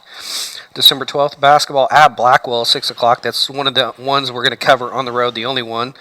And then December 13th, the Perry Tournament of Champions will be on the air all day on Saturday for semifinals and finals. So we're going to be heavy on basketball in December, one wrestling, and then we'll be heavy on wrestling in January and February. So and then basketball sprinkled in there. 9 basketball broadcasts, 6 wrestling broadcasts in the regular season. Then when we get to wrestling postseason, there'll be 5 postseason wrestling broadcasts. And if they do not conflict with wrestling, we'll have basketball postseason as well. But right now, regionals and state for wrestling conflict with basketball. So the teams are going to have to get farther for us to cover some post-game. But Mike, your first year doing this with me full time, and let's just get your thoughts on the team and the program and what Coach Cameron Bennett's doing, and let's just go with the season right now. What's your thoughts? Well, I thought they're based on what I saw last year, I was pleasantly surprised by the effort they gave and how good a lot of these young players were. I mean, I knew the guys coming back, the upperclassmen were solid players. I just didn't know how